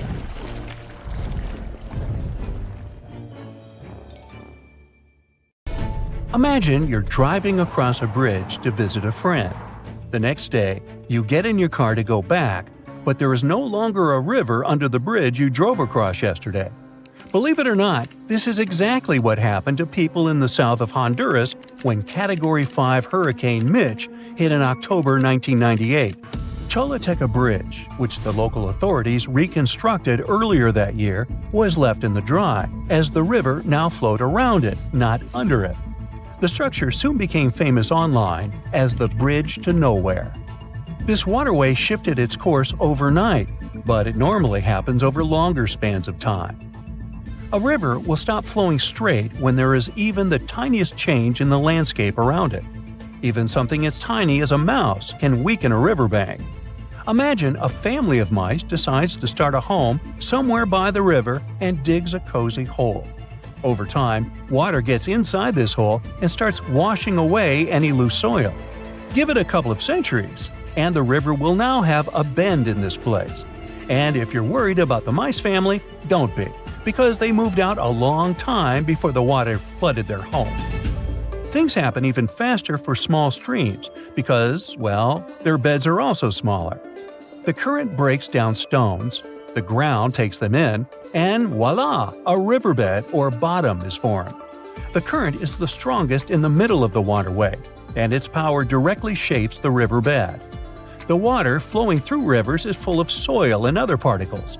All this stuff goes from the spring into the mouth of a river and into Earth's oceans. In some cases, these particles build up at some point. And that's how new beaches, probably including your favorite, are born from fine-grained sand. On the other side of the river, the flow of water is much faster, so this fast-moving current literally slams against the next bank. Then, the process of erosion starts all over again. River erosion is what happens when the flowing water takes away soil. And I have to tell you, things go super fast there. That water is so energetic, it can even carve into rocks, creating a canyon. If the riverbanks consist of loose material, such as humus, that's the soil you plant a flower in, then it is easier for the flowing water to erode it. Rivers in the plains are often wide and slow because there's little resistance from the ground around them. So you don't have to worry about waves tipping over your boat on a flatland river. In the mountains, streams quickly wash away all the surface soil and gravel, revealing the bedrock beneath them. It's tightly bound, so mountain streams are literally set in stone, as they cannot wash away this bedrock. So we have erosion to blame for waterways changing their course, and also mountains and hills. When a stream reaches a mountain or simply a rock, it has two choices: to flow around it or carve its way through it. In flatlands, rivers don't have any natural competition, so they choose a more winding path. All this twisting and turning increases the river's total length from the source to the mouth. One such example is the mighty Mississippi River in the U.S. It has a lot of curves and bends, which are called meanders. In the last century and a half alone, the Mississippi changed its course several times. The last major case was in 1876 when it left the historic city of Vicksburg in the dry. 2 years later, a team of American engineers came to the area to construct the Yazoo Diversion Canal, which took 25 years to complete. Thanks to it, ships could once again sail to Vicksburg, reviving the town's economy. What happened in this southern U.S. town in the 19th century is an ordinary natural consequence of river erosion. The bends in a waterway grow sharper over time, making the water flow faster. This speeds up erosion, and individual bends slowly start approaching each other to the point they merge. When this happens, the river straightens up overnight, leaving a lake in the form of a horseshoe in the place where the bend was. This newly formed body of water is called an oxbow lake. These still water lakes either dry up, since they're no longer fed by a spring, or they turn into swamps.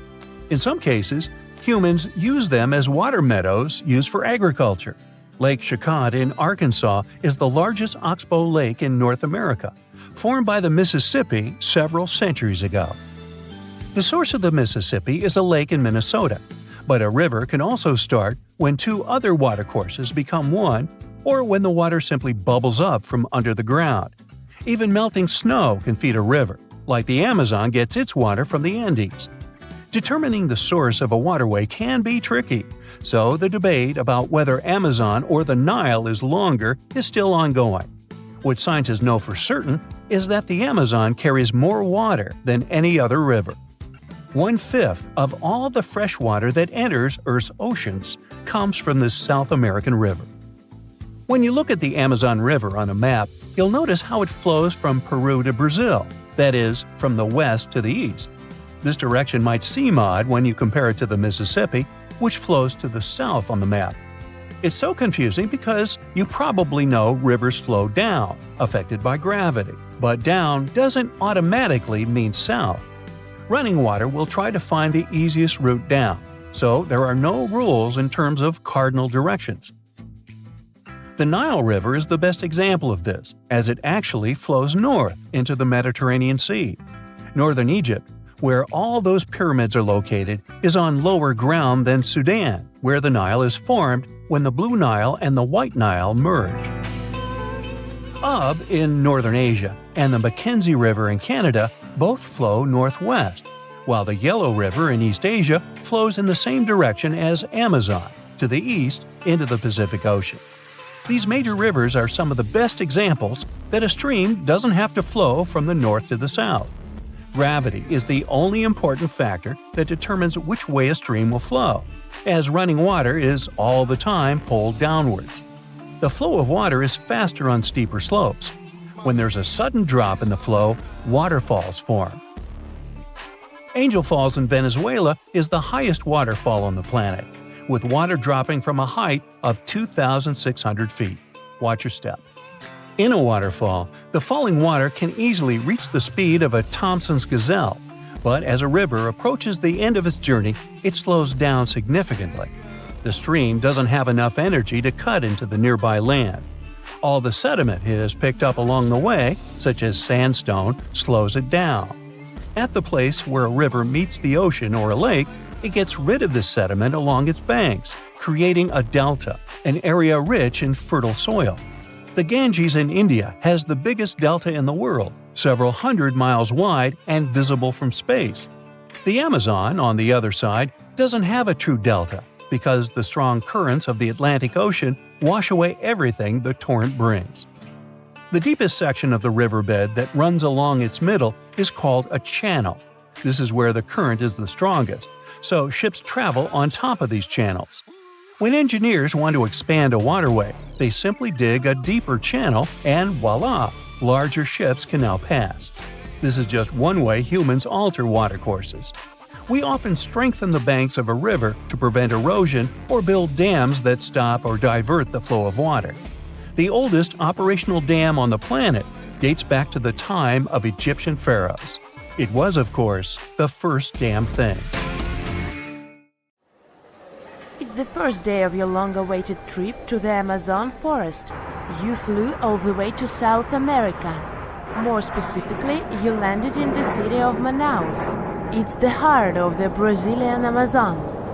So far, you've traveled by air, car, and now water. You are on a tiny boat, moving through the dark waters of the Amazon River. Yes, the river is also called the Amazon.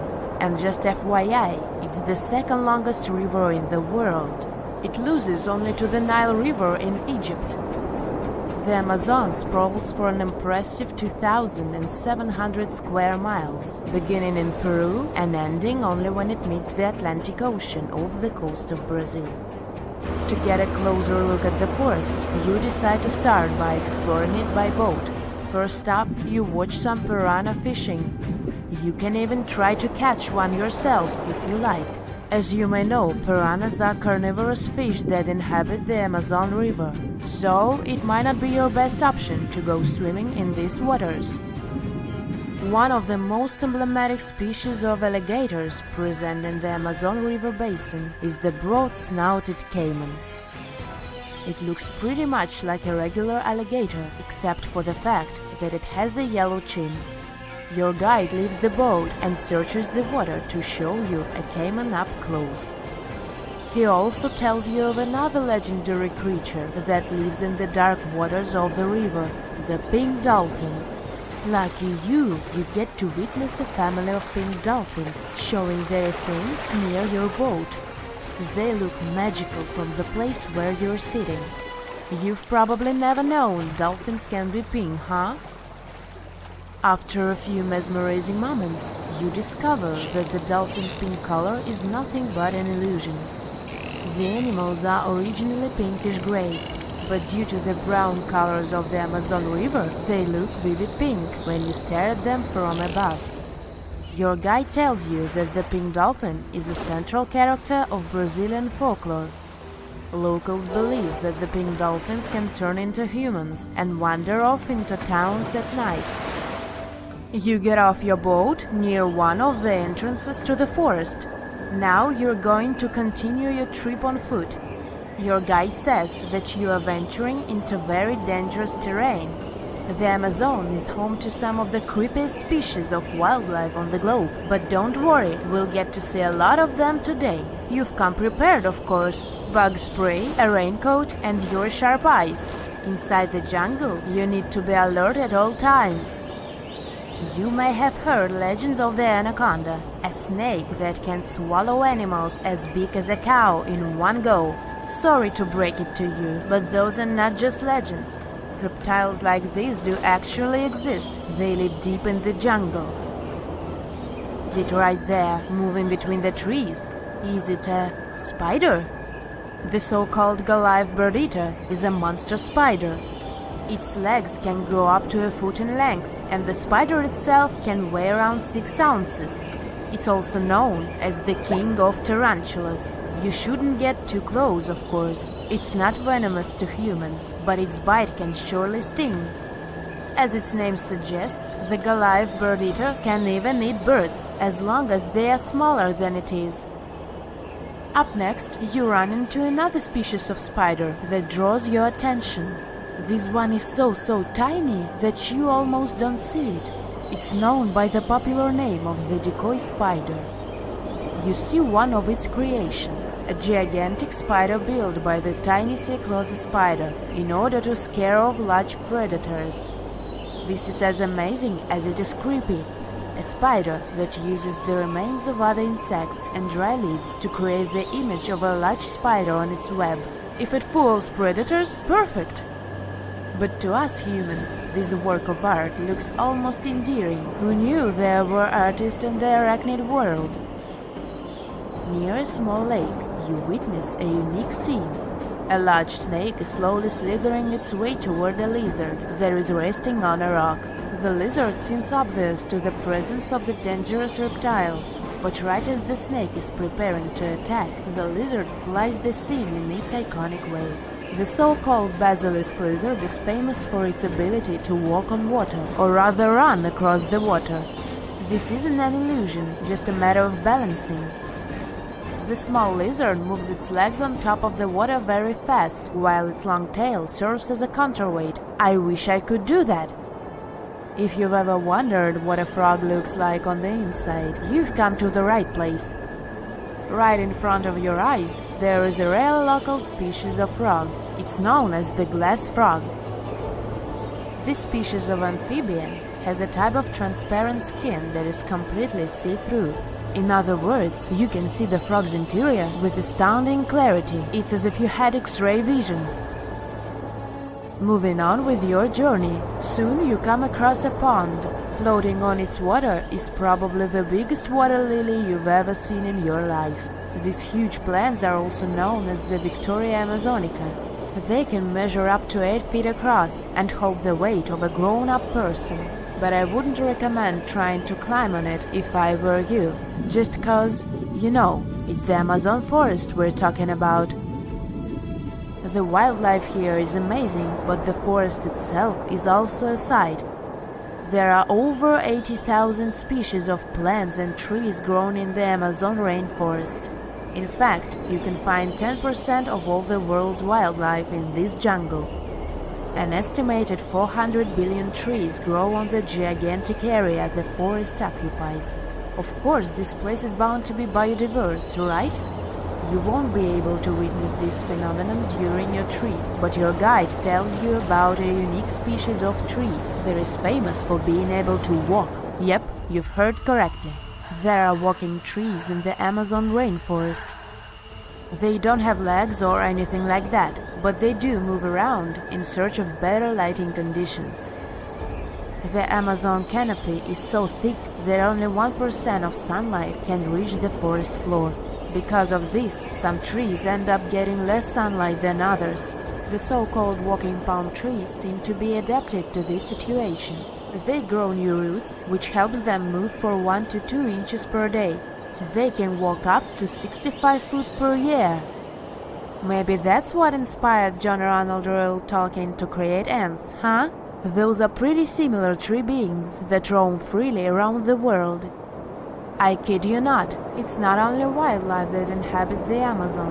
Actually, over 30 million people live in the forest. And there are also ancient settlements that scientists believe to have been thriving there. And I'm not talking about El Dorado, that's just a myth. But in 2018, a groundbreaking study showed that up to 1 million people probably inhabited the Amazon. Between 1,250 and 1,500 CE. Can you imagine that? Working alongside local indigenous people, researchers from the University of Florida found several mounds in the Amazon. Besides these mounds, they also discovered interesting ditches and geoglyphs.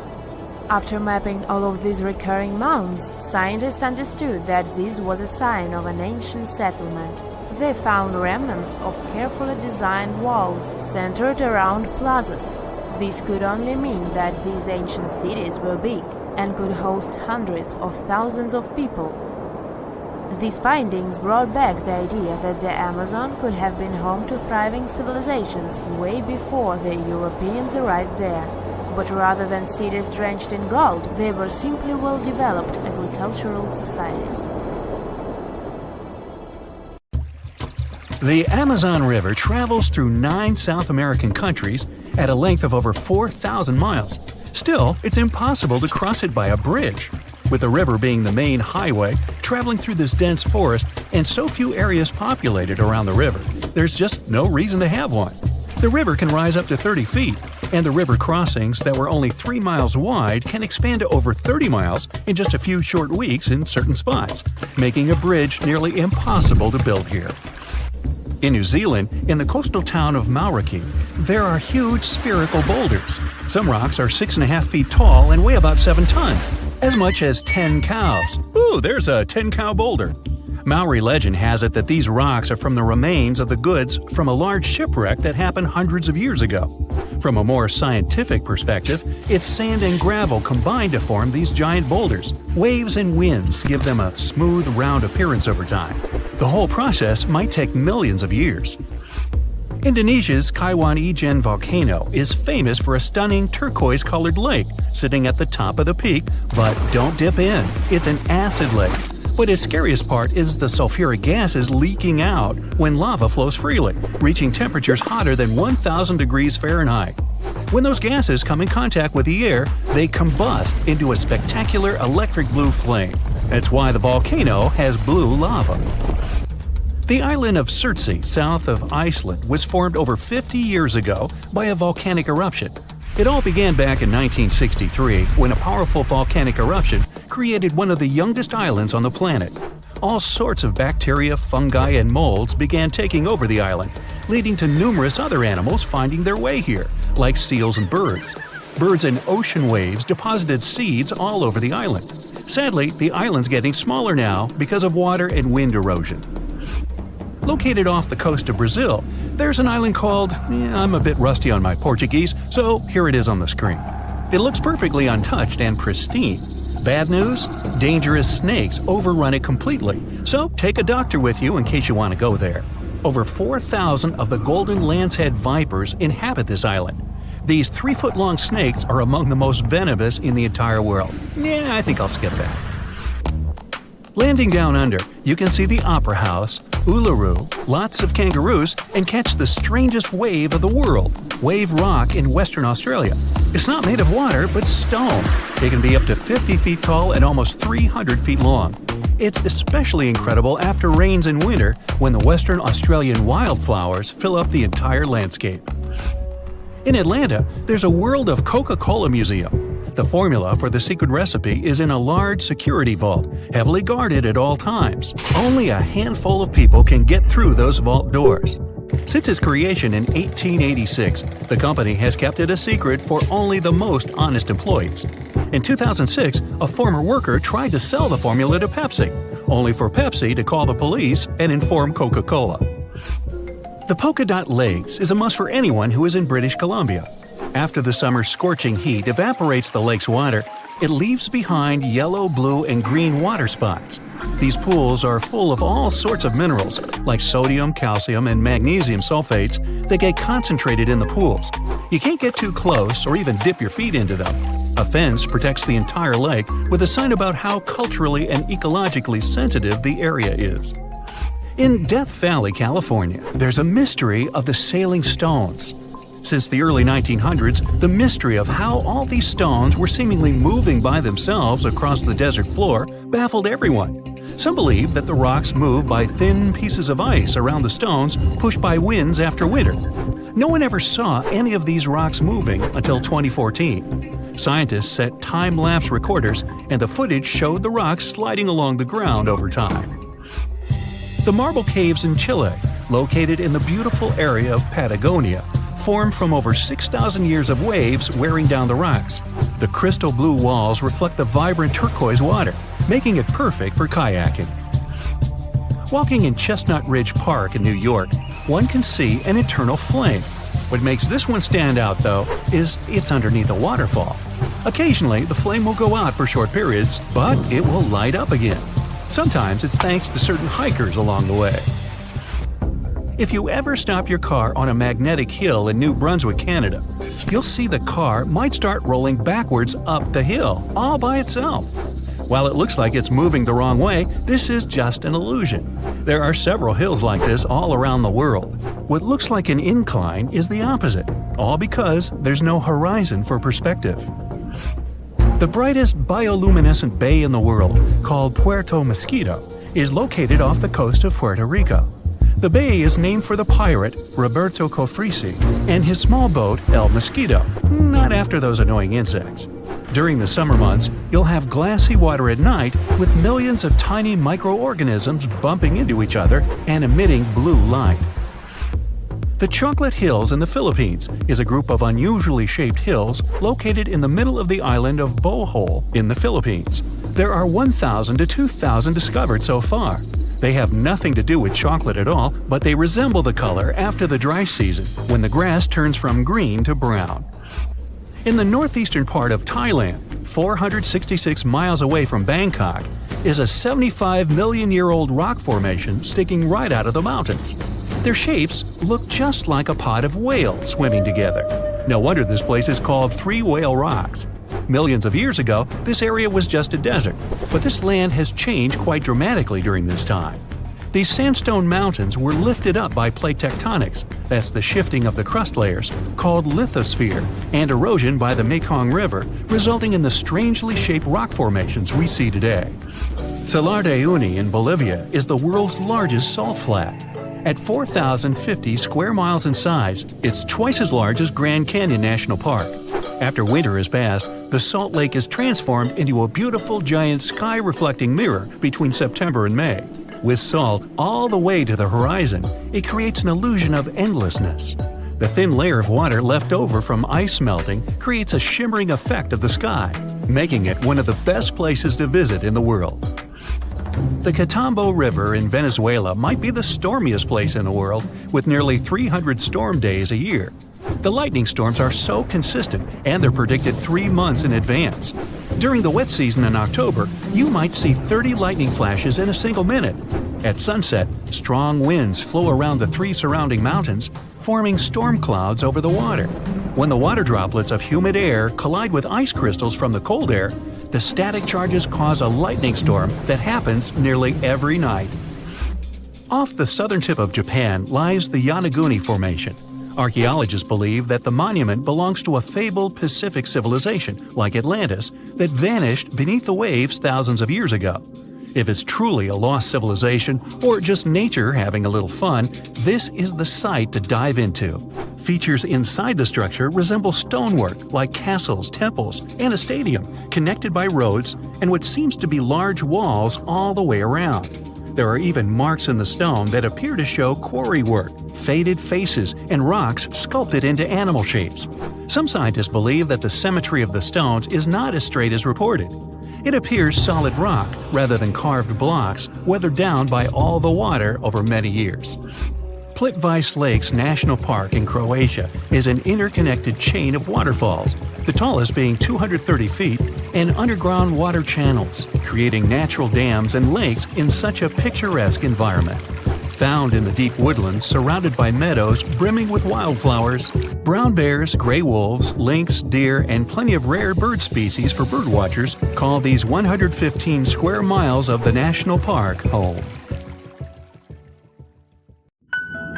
Being afraid of the ocean is a very understandable fear. We have it in our genes.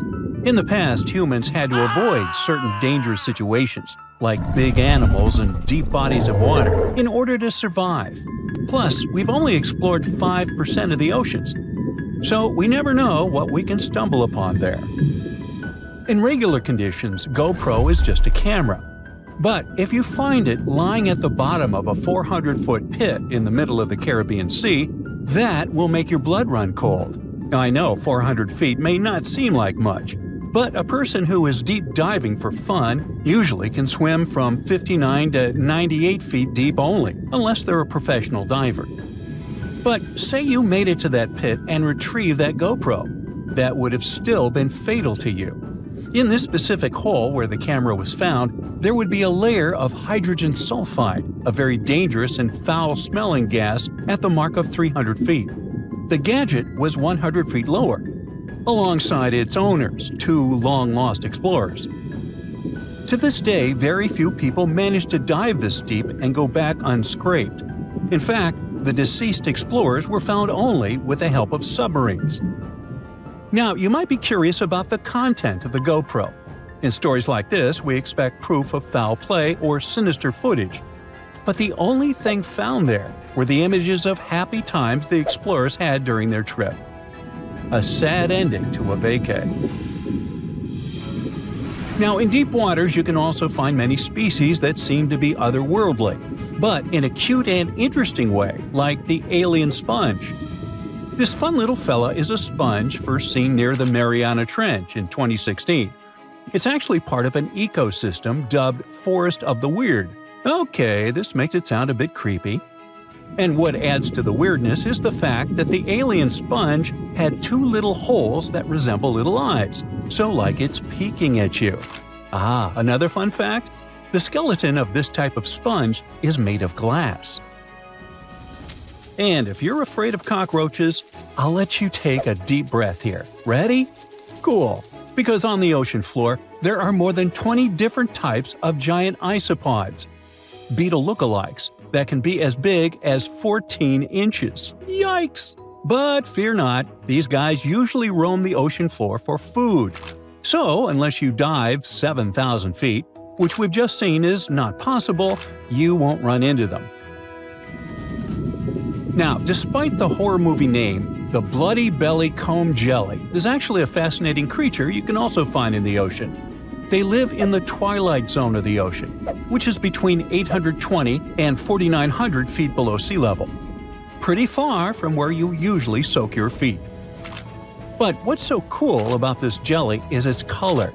Because in the twilight zone, the light is very scarce. Many animals either emit a faint glow, like the anglerfish, or create a camouflage. The jelly here is blood red because, in the pitch-black darkness of the ocean, other animals won't see a digesting, colorful, bioluminescent prey inside its stomach. Besides, the jelly has a row of combs that spark a very beautiful iridescent light. Beautiful and lethal. Humans also have their fair share of contribution to the weird fest that is the ocean floor. Depending on where you swim, you might just find parts of rocket engines used during the Apollo program. Now, when a rocket is launched into space, parts of it are dropped into the ocean where it runs out of propellant, making the rocket itself lighter. And a part of the Apollo 11 rocket engine, yes, that one that first took humans to land on the moon, was actually recovered from the ocean after more than 4 decades. And you can see it at the Museum of Flight in Seattle. Not a space fan? Well, there's something for the Oregon Trail lovers too. There are 2 locomotives living their best lives, or worst, depending on your point of view, just off the coast of New Jersey. They're from the 1850s and are sitting under 90 feet of water. They probably fell off of a transportation ship during a rough storm, or were intentionally pushed over the barge so that the ship didn't sink. Most of these things can only be seen while diving, but worry not. Even if you have a lingering fear of the deep ocean, you can still find weird things by simply walking on the beach. Look at these bizarre Garfield landline phones washed away in Brittany, France. The French have been having bizarre encounters with the sarcastic orange cat since the 80s, and it took about 30 years for French farmer René Morvan to come forward with a simple explanation. A shipping container with Garfield merchandise got stranded in the sea, only to find its final resting place in a sea cave. We bet Brittany locals are still haunted by the creepy smile of that landline phone. And just like a storm uncovered the Garfield secret stash, it also moved a few ships that sank more than 600 years ago. But this is not a simple Titanic story.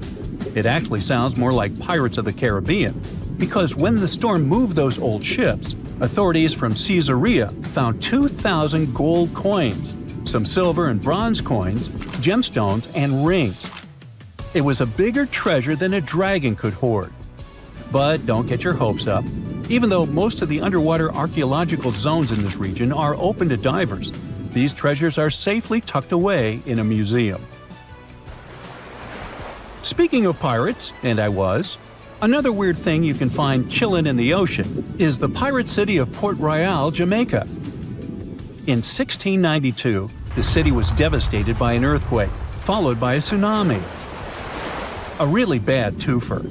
But the good news is, you can still visit it today, well, scuba diving, that is. This is actually not the only sunken city in the world. There's also Thonis Heracleion in Egypt, which is not at the bottom of the sea per se, but at the mouth of the Nile River. There's also Baiae, a Roman town built atop a supervolcano. Now, you might be thinking Baiae had the same fate as Pompeii, but guess what? The floor actually sank and the town went down with it. So, have you ever heard of underwater crop circles? Back in 1995, divers in Japan spotted perfectly round circles formed in the sand. They were 6 feet in diameter and looked like those crop circles from sci-fi movies. Scientists simply couldn't figure out what or who did it until they caught the culprit red-handed. A tiny male pufferfish, only 4 inches long. This little guy uses its body and fins to draw circles and squiggles and decorates his creation with seashells and corals. It takes the fish about a week to do so. All this hard work is part of a mating ritual, and if a female pufferfish likes the art, she will lay her eggs there, right in the center. The circular design of the underwater crop circle actually channels fresh water to the middle of the circle, the ideal scenario for the eggs to develop. And guess what? After she lays the eggs, the female pufferfish leaves, and it's the male that tends the eggs. But just in case fishes are not your thing, we can also offer you a cargo of rubber duckies, turtles, beavers, and frogs, 28,000 of them to be exact. These bath toys were traveling from China to the US, but much like our friend Garfield, were caught in a storm in 1992. From the North Pacific, our friendly duckies and beavers made their way to the UK by 2007, but some were bolder and traveled to Australia, Indonesia, Chile, Hawaii, and even Alaska. Now, have you ever seen a strange thing washed up by the beach? Let us know in the comments. Bye. Check out the cool map of New Orleans, USA. See those bold gray lines around the city? Those are levees keeping the city safe from the red flood coming in from Lake Maurepas, Lake Salvador, and Little Lake. Without those levees, New Orleans would be in big trouble with rising sea levels. Even with the levees, the damage looks pretty bad. The Biloxi and Jean Lafitte Wildlife Preserve look like they're almost underwater on the map. New Orleans is not the only city in the U.S. that's at risk of going underwater. The city of Savannah is located right in the middle of Hurricane Central. But even without Mother Nature's fury, the place is facing some serious sea level rise. The Savannah River to the north and the Ogeechee River to the south might both overflow into the surrounding marshland. And that's not even the worst part. By 2050, there may be massive floods every year that will make history books look boring. Sorry to break it to you, but Miami is on the line too. The Sunshine State is shelling out around $4 billion to stop things from getting worse, especially in Miami Beach, a hotspot for tourists. As of now, over 1,200 houses are at risk of flooding. The Big Apple is also getting hit with more and more crazy floods. In November 2021, they even had their first ever flash flood emergency. But still, the city is not ready for it at all. Even the Statue of Liberty, one of the most famous spots in NYC, got messed up in Hurricane Sandy. Now with sea levels rising, Lady Liberty is in danger once again.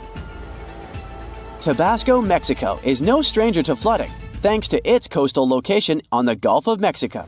This low, flat state is covered in wetlands and forests and already deals with seasonal floods.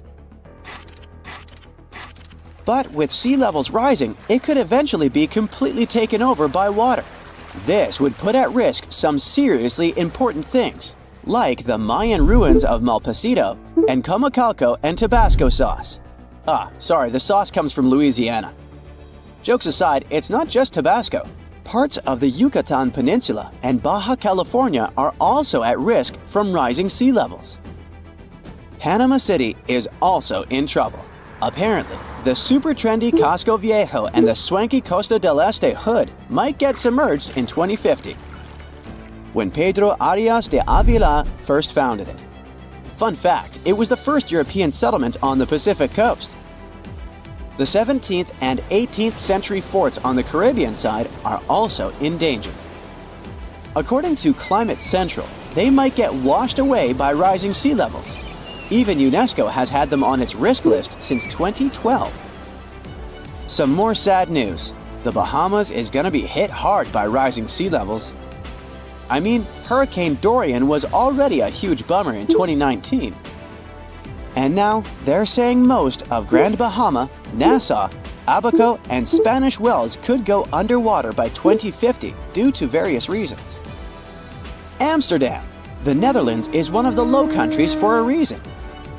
The city and its buddies Rotterdam and Den Haag sit low and close to the North Sea. You gotta hand it to the Dutch though. They know how to handle the water and keep it at bay with high-tech flood defenses. With sea levels constantly on the rise, it looks like their impressive system of dikes, dams, barriers, levees, and floodgates is gonna get even more crucial in the future. Still, despite all the effort, some experts are afraid that the Venice of the North might go underwater by 2030. Well, this one is not something you would expect, but still. Venice is sinking by 2 millimeters every year, and the sea levels are rising. This means that the city is getting flooded more often, and it's only going to get worse because of climate change. Just like New Orleans, Venice has a flood defense system, but as the crisis gets worse, it's going to be harder and more expensive to keep it going. Even worse, beautiful St. Mark's Basilica has already been hit hard by flooding. They tried to introduce a flood barrier system, but even that didn't work out perfectly. In 2020, the flood barrier was not used and St. Mark's Square got majorly damaged. Looks like even when we try to prevent the effects of climate change, things don't always go according to plan. In London, rising sea levels are causing more flooding along the Thames estuary, and it's not looking good. Areas along the River Thames are especially at risk, putting iconic buildings like the Tower of London and the House of Parliament, as well as cultural hotspots like the Tate Modern and Shakespeare's Globe in jeopardy. And the British Museum? It has so much precious stuff, even Gollum would be jealous. We just can't let it go underwater. During your next Euro trip, make sure to add Bruges in Belgium to your list. Chances are you won't see it if you skip it this time. The thing is, it's also in danger of getting flooded. Bruges is now a UNESCO World Heritage Site, so we really hope they can protect it from any potential floods. Plus, it has a lot of nice local specialties we don't want to lose. You may not know it, but Andalusia in Spain is home to Western Europe's oldest city, Cadiz. It's been around for over 3,000 years thanks to the Phoenicians. But unfortunately, climate change is putting it at risk. Rising sea levels might flood the city's cobbled stone center, beautiful tree-lined plazas, and historic sea fortifications. And it's not just Cadiz. Parts of Andalusia are in danger of flooding too. Well, seems like one more destination must be added to your bucket list. Ho Chi Minh City, and especially its eastern marshy districts, are at risk, just like all the other places mentioned before. And it looks like the whole city is going to have a tough time with the Mekong Delta. While the main part of the city probably won't be completely submerged by 2030, flooding and storms are definitely going to become a big problem. So, it turns out that Bangkok might be in some hot water due to global warming. Literally, a 2020 study says that Bangkok could be one of the cities most dramatically affected by rising sea levels. It's sitting pretty low at just 5 feet above sea level. And to make things even more interesting, it's sinking at a speedy rate of 1 inch per year. And the cherry on top? The soil it's built on is super dense clay, which means it's basically a flood magnet. By 2030, parts of Bangkok, including the main airport, might have to get used to living underwater. The next city at risk is Kolkata, India. The fertile land in West Bengal has been a major key to their success for ages, but now it's causing some big worries in Kolkata and the surrounding areas. Just like Ho Chi Minh City, they could have some serious problems with all that rain during monsoon season. And the map of what could happen in 2100 is pretty scary stuff. The next destination is Shanghai, China. It's literally translated as the city on the sea. But it might actually end up under the sea. Climate control data is flashing red warning lights for this megacity, making it one of China's most at-risk cities. The Yangtze Delta, where Shanghai sits, and the Pearl River Delta, home to the Guangzhou, are both in hot water too, with lots of people living on low-lying land that might get flooded.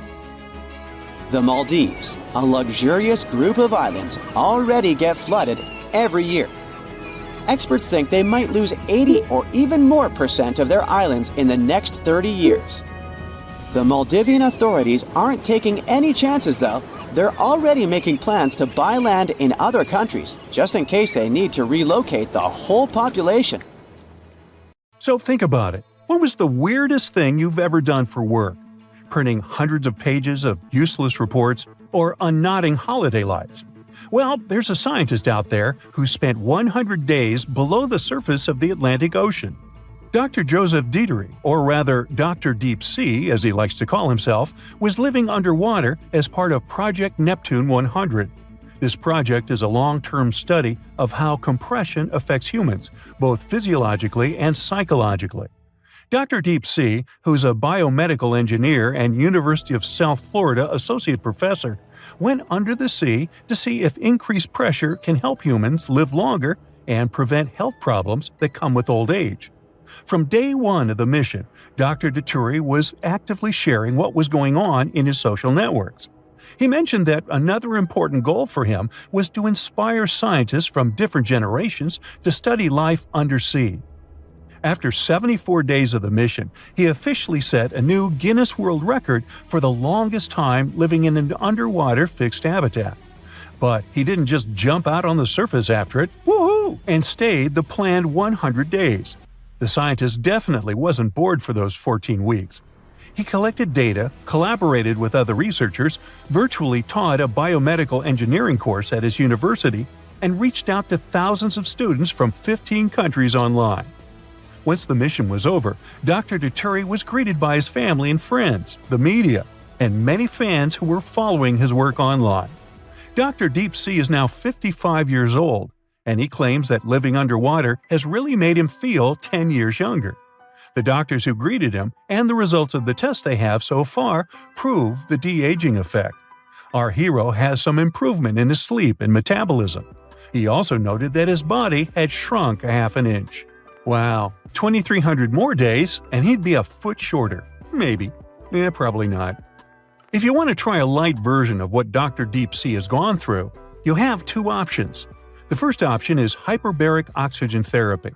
You go inside a special chamber where the air pressure is higher than normal. It helps more oxygen get inside your lungs. It has a healing effect on your body. Too much oxygen can be a bad thing, though, so these chambers must follow strict regulations. You can also stay in the exact same place where Dr. Dieterich lived. It's called Jules' Undersea Lodge, after Jules Verne, the author of 20,000 Leagues Under the Sea. It's a two-bedroom apartment located 30 feet below the surface of a lagoon in Key Largo, Florida. Don't worry, your prospective home won't sail away. It's attached to the seabed by leg structures.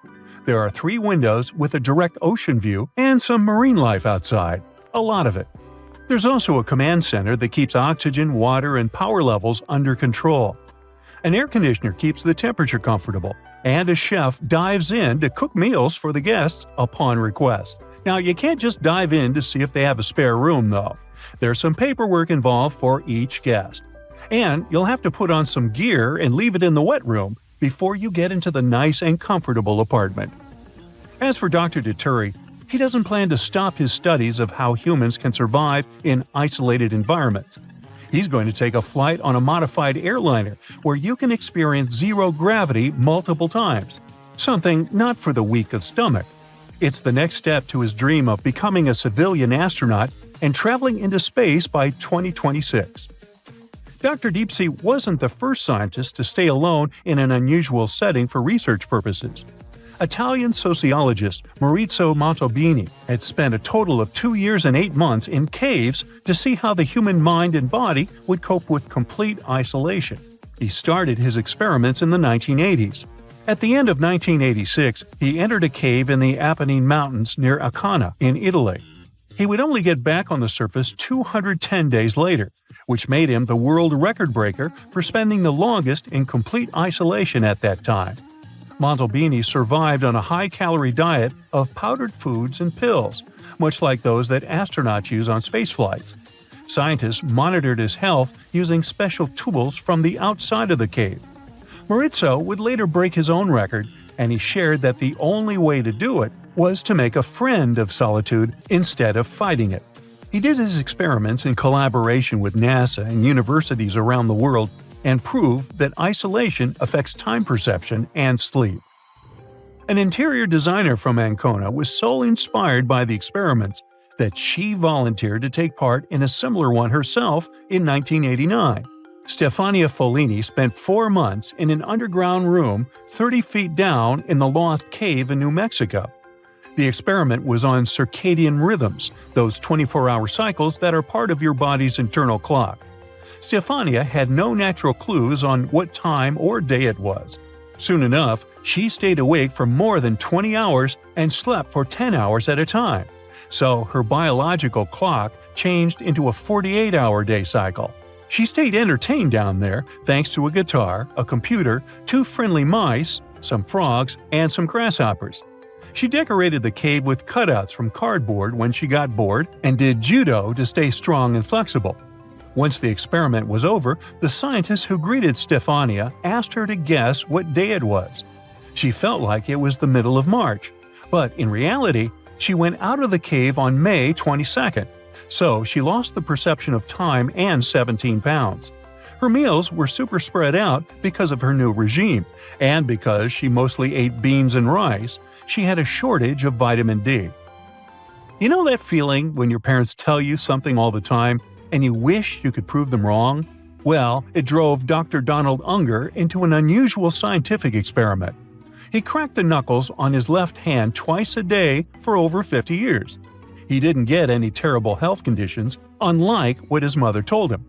Of course, that evidence can't be enough to prove or disprove this common belief, but there are other studies that showed the same results. Regine Gries, a biologist from British Columbia, Canada, decided to ignore the wisdom we all know: sleep tight, don't let the bedbugs bite, and let bedbugs bite her, around 180,000 times, all for science. She did it to test and find the most effective compounds to attract and trap bedbugs. Once those little unwelcome guests get inside your building, making them leave can be tricky and cost a lot. The biologist, together with her team, decided to see if baiting traps with pheromones could help lure the bugs and detect their gatherings before they multiply. They were missing one puzzle piece: the compound that bedbugs use to determine that a particular habitat is a safe place for them to settle. And that's how Gries became bait for bedbugs. Her team managed to find that the compound they were looking for was histamine, which humans produce during immune responses.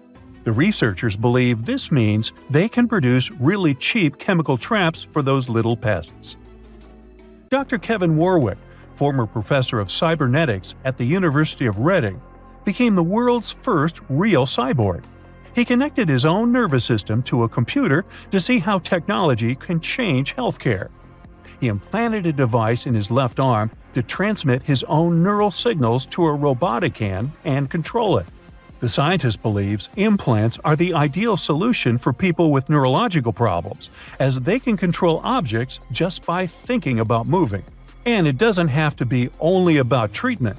This tech can help all humans open up a huge potential if we link up the human brain to a computer or AI system. Ever since Plato wrote about the allegory of Atlantis, humanity has been fascinated with the possibility of the discovery of a thriving underwater civilization. Fancy joining me on a trip to a few historic underwater sites? Let's see what we can find out about ancient civilizations. The first one on our list is what is being called the underwater Stonehenge. Scientists have recently discovered a mysterious pile of cairns that stretch for miles under the shimmering waters of Lake Constance at the borders of Switzerland, Germany, and Austria. Archaeologists began to explore the site back in 2015, and they haven't been able to understand yet what it was actually used for. What they do know is that there is a 12-mile line of 170 human-made stone cairns under Lake Constance.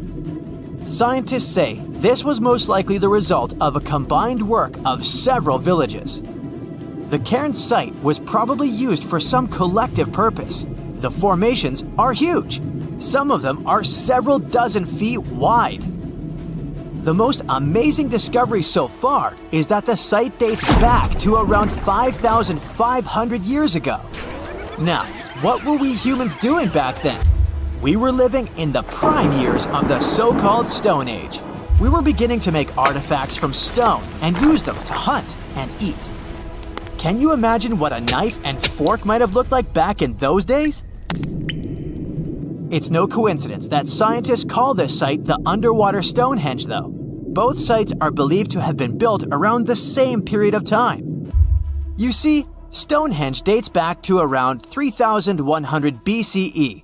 Both sites carry the distinct characteristic of stone monuments built in a circle. Not to mention the fact that scientists also haven't figured out why on Earth our early ancestors would feel the need to build a monument such as Stonehenge.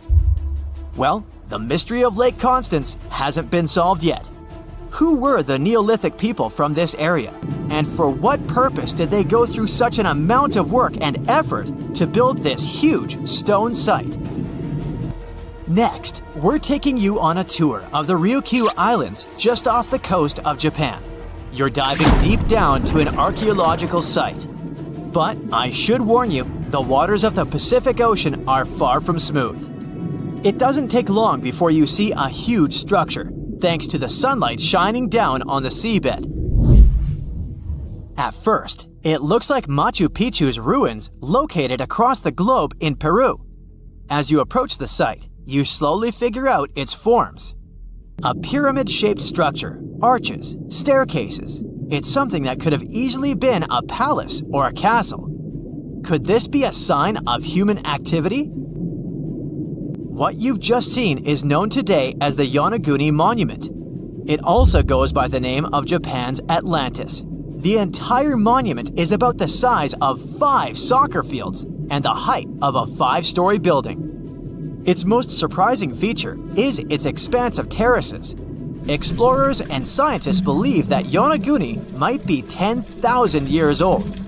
But whether it's a human-made structure or a natural formation is still under debate. For Japan's top marine geologist, Professor Masaki Kimura, Yonaguni is the heritage of a lost civilization. Kimura has dived to the bottom of the ocean to explore the ruins over 100 times over the past 10 years. According to him, there are clear signs of human activity down there. On the monument's surface, there is a triangle-shaped concave that is a historical symbol of water fountains in the region. There's also a giant turtle carved on the eastern side of the structure. And, according to Kimura, turtles have an important cultural meaning. Several pieces of stone tools have been recovered from the site. Their estimated age is around 10,000 years. However, not all scientists support this theory. For many, Yonaguni is the result of thousands of years of erosion. The fact that the monument is composed of one massive rock leads them to believe it's not human-made. The defined edges and flat surfaces resemble a natural formation in Northern Ireland, known as the Giant's Causeway. The basalt columns look like the ruins of a palace, but they're actually the result of volcanic activity in the region. Now, you're flying to the coast of Greece, 4 hours away from Athens. More specifically, you're in the Peloponnese Peninsula. You dust off an old snorkel and head for a free dive on a bright sunny day. Sometime into the dive, you start noticing patterns on a seabed. 13 feet below the surface, outlines of familiar objects start to appear, one by one. As you continue swimming, what looks like the outline of an entire city emerges in front of your eyes. Are you wondering how water could have taken the whole city? Rocks are perfectly aligned into what appears to be the foundation of a building. This is Pavlopetri, an ancient city you've probably heard about for the first time. It was discovered by Nicholas Fleming, a British oceanographer, when he was on vacation in Greece. He had heard rumors about Pavlopetri's existence and indeed found several artifacts on the seafloor. He went back to the area a year later with the team. They found a site filled with pots, storage vessels, and tools. A kernstone, for instance, is a tool used for grinding grains and turning them into flour. Multiple amphoras indicate that this settlement dates back to the Bronze Age, 5,500 years ago, when people started living in towns. The settlement is believed to have existed for over 2,400 years. Today, Pavlopetri is considered the oldest submerged town ever discovered, and what's impressive is that it wasn't a simple village. It was a vibrant port city with stone buildings, a marketplace, streets, and even squares. The next stop on our voyage is one of today's most famous underwater cities that has been turned into an archaeological park. The city of Port Royal in Jamaica exists only below the surface, but in 1692 it was one of the wealthiest cities in the Western Hemisphere. Port Royal was the center of the British Empire at the time and an important trade city that attracted people from all over the region. It was also home to real-life pirates of the Caribbean. On the morning of June 7, 1692, the people of Port Royal met a different fate than they had probably expected. The city woke up shaking. People were thrown out of their beds by the power of a massive earthquake, ranking 7.5 on a Richter scale. One survivor said he had seen Earth opening up and swallowing the whole town. What he said could be true, as the city was mainly built on sand. The ground swallowed buildings, roads, you name it. Geysers erupted, and finally, waves as big as 10-story buildings hit the city. About 33 acres of the city disappeared under the water. Amazingly, most of its 17th century remains are still in good condition under 40 feet of water. Archaeologists have found taverns, storage rooms, kitchens, and recreational buildings used for diverse purposes. You can also see a grand lion statue, a submerged bridge, and many picturesque arches. Of course, I saved the best for last: India. Just off its coast lies another sunken marvel. A site known as the Lost City of Cambay is located in the Gulf with a similar name. It remained undiscovered until 2001, when the National Institute of Ocean Technology made a routine water assessment.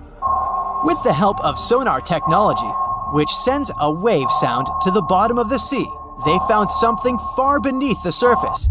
Images showed well-defined geometric shapes spread along a 5-mile stretch. The remains date to more than 9,500 years ago, meaning this civilization was lost at around the end of the Ice Age. Debris recovered from the site included construction material, pottery, beads, sculptures, and even bones. Scientists argue whether these artifacts are indeed from the site, but if they truly are, then the lost city of Cambay might be the oldest civilization in the world. China plans on building a train that will connect mainland China to the United States. The track will start in the northeast region and then make its way through Siberia in eastern Russia. It will then go under the sea through the Bering Strait into Alaska in the US through a 125-mile underwater tunnel. It will then flow across Canada's Yukon Mountains and British Columbia and finally to the United States. And once there, it can connect to every major train station in America. The total distance, around 8,000 miles. This China, Russia, Canada, and US network was conceived in 2014 by a group of Chinese engineers who had a vision of a major transcontinental train track. They claim that if the project is built, then you will need just 2 days for a trip from China to America without having to go to the airport. A train ride is much smoother than a plane and offers people better opportunities to experience traveling near the ground rather than up in the air. And the trip itself can boost tourism across 4 countries. Even though a plane ride from China to the US takes just 14 hours, depending on where you're coming from, anyone will get to experience the joys of looking out of the window and seeing yourself whisk through the land. This new rail system will be 1,800 miles longer than the Trans-Siberian Railroad, which is the longest railroad in the world, and the tunnel itself will be 4 times longer than the English Channel. If the project gets the green light, then it would cost a total of $200 billion. Building on the main surface won't be so much of a hassle and won't be as challenging as one would expect. But the tunnel in the Bering Strait will require many skilled and experienced engineers to construct it. And they have already figured out how they're going to do it. It will be divided into 3 levels with 2-way traffic. The upper level will accommodate the high-speed trains, while the bottom level will be for the slow-moving cargo and passengers, while the middle level will be reserved for emergencies. The cargo train can move up to 100 million tons of cargo, which makes up 8% of the world's freight cargo between Europe, Russia, China, Japan, South Korea, Canada, and the United States. Passengers wanting to leave from Alaska to Russia and vice versa will only have to take a 20-minute high-speed train ride to their destination. The tunnel alone in the Bering Strait will cost around $35 billion. From start to finish, it could take anywhere between 12 to 15 years to complete. The project will involve many international firms and construction companies to help out with completing it. This could possibly be the most expensive project in history if funded properly. And it has to be strong enough to handle the icy waters in the Bering Strait and the strong waves around it. The China, Russia, Canada, America railway line would be the most expensive and ambitious mega project in history and would take years to complete. But according to some resources, China is confident that they have the technology necessary to do something of this scale. It will change the transportation industry forever and increase tourism across all continents. If this project is going to be built, then it would be technically possible to travel from a train station in Portugal all the way to the United States. Europe has an impressive train network that's all connected to each other. From Eastern Europe to Central Asia, you could take a train from certain countries until you end up in China. For the past 20 years, China's speedy rail network has grown incredibly. It has the world's largest high-speed rail network that covers more than 23,000 miles. Based in Shanghai, it's also the fastest commercially operating train, which reaches speeds up to 270 miles per hour. So once in China, you can get on any train and speed off to wherever you want to. It will be the ultimate traveling experience to only travel by train from continent to continent. There won't be any need to travel by an airplane. So if you have fear of flying, let's say, then this will be the perfect way for you to go by. But building train tunnels underwater isn't easy. The best engineers have to figure out all the risks beforehand. The Channel Tunnel, for example, is an underwater train that takes you from London to Paris in just 2.5 hours at cruising speed. The train is highly equipped with the most advanced technology in the market to ensure comfortable travel. If you have any work to do, then you can just pop open your laptop and connect to the Wi-Fi. Want to take a break? Just head to the cafe for a quick drink and enjoy the lounge feel and the great beverages. And if you feel like watching a movie or catching up on your favorite TV series, then the train offers that too. You won't feel the time pass since you can just relax in luxurious leather seats in business premier class. Train travels at around 186 miles per hour and is considered to be the world's longest underwater tunnel, considering that most of it is submerged. The tunnel itself is 31 miles long and costs $6.3 billion. It began construction in 1988 and was completed 6 years later in 1994. It was considered to be one of the 7 wonders of the modern world, in line with the Empire State Building in New York, or the Panama Canal, or the San Francisco's Golden Gate Bridge. And just like the China to US Dream Project, this tunnel also has 3 tracks, 2 used for trains and a smaller one for emergencies. Each shuttle is 2,500 feet long and needed 13,000 employees to construct it. Even though many people got to visit the City of Love in Paris and the multicultural hub of Europe in London, the channel is also used for import and export. According to some reports, 26% of traded goods travel between the UK and the rest of Europe each year using the tunnel. China approved the first underwater speed train from the port of Ningbo near Shanghai to Zhoushan, which is a group of islands on the east coast of China.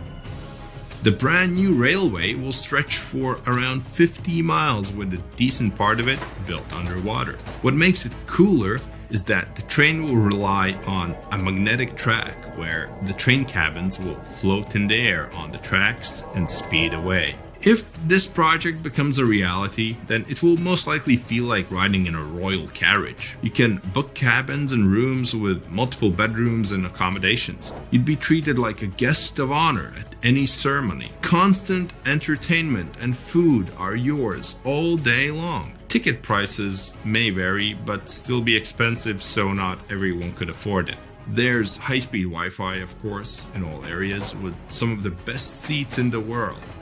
It will be possible to live in Europe and work in Asia without flying. Even living in Russia and working in Alaska can be a reality. And if you were in the US, you can also remain on the ground and still get to London via the network. And once you reach Europe, you'd have to take the train to Paris and then the channel to London.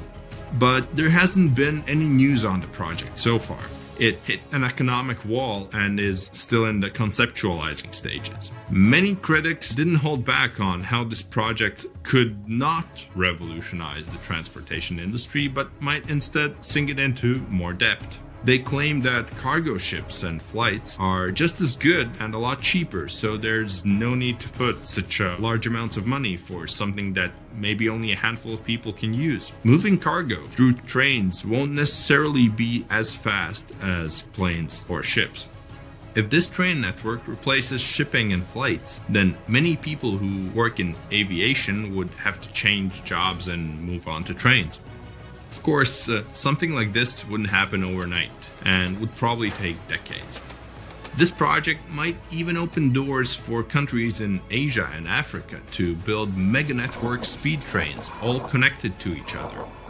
You might one day travel by train from South Africa all the way to the United States, passing through Africa, the Middle East, Central Asia, China, Russia, and eventually the US. And if the train network expands even more, it can reach all over South America, which would make your trip even longer. It could reach every continent in the world except Antarctica.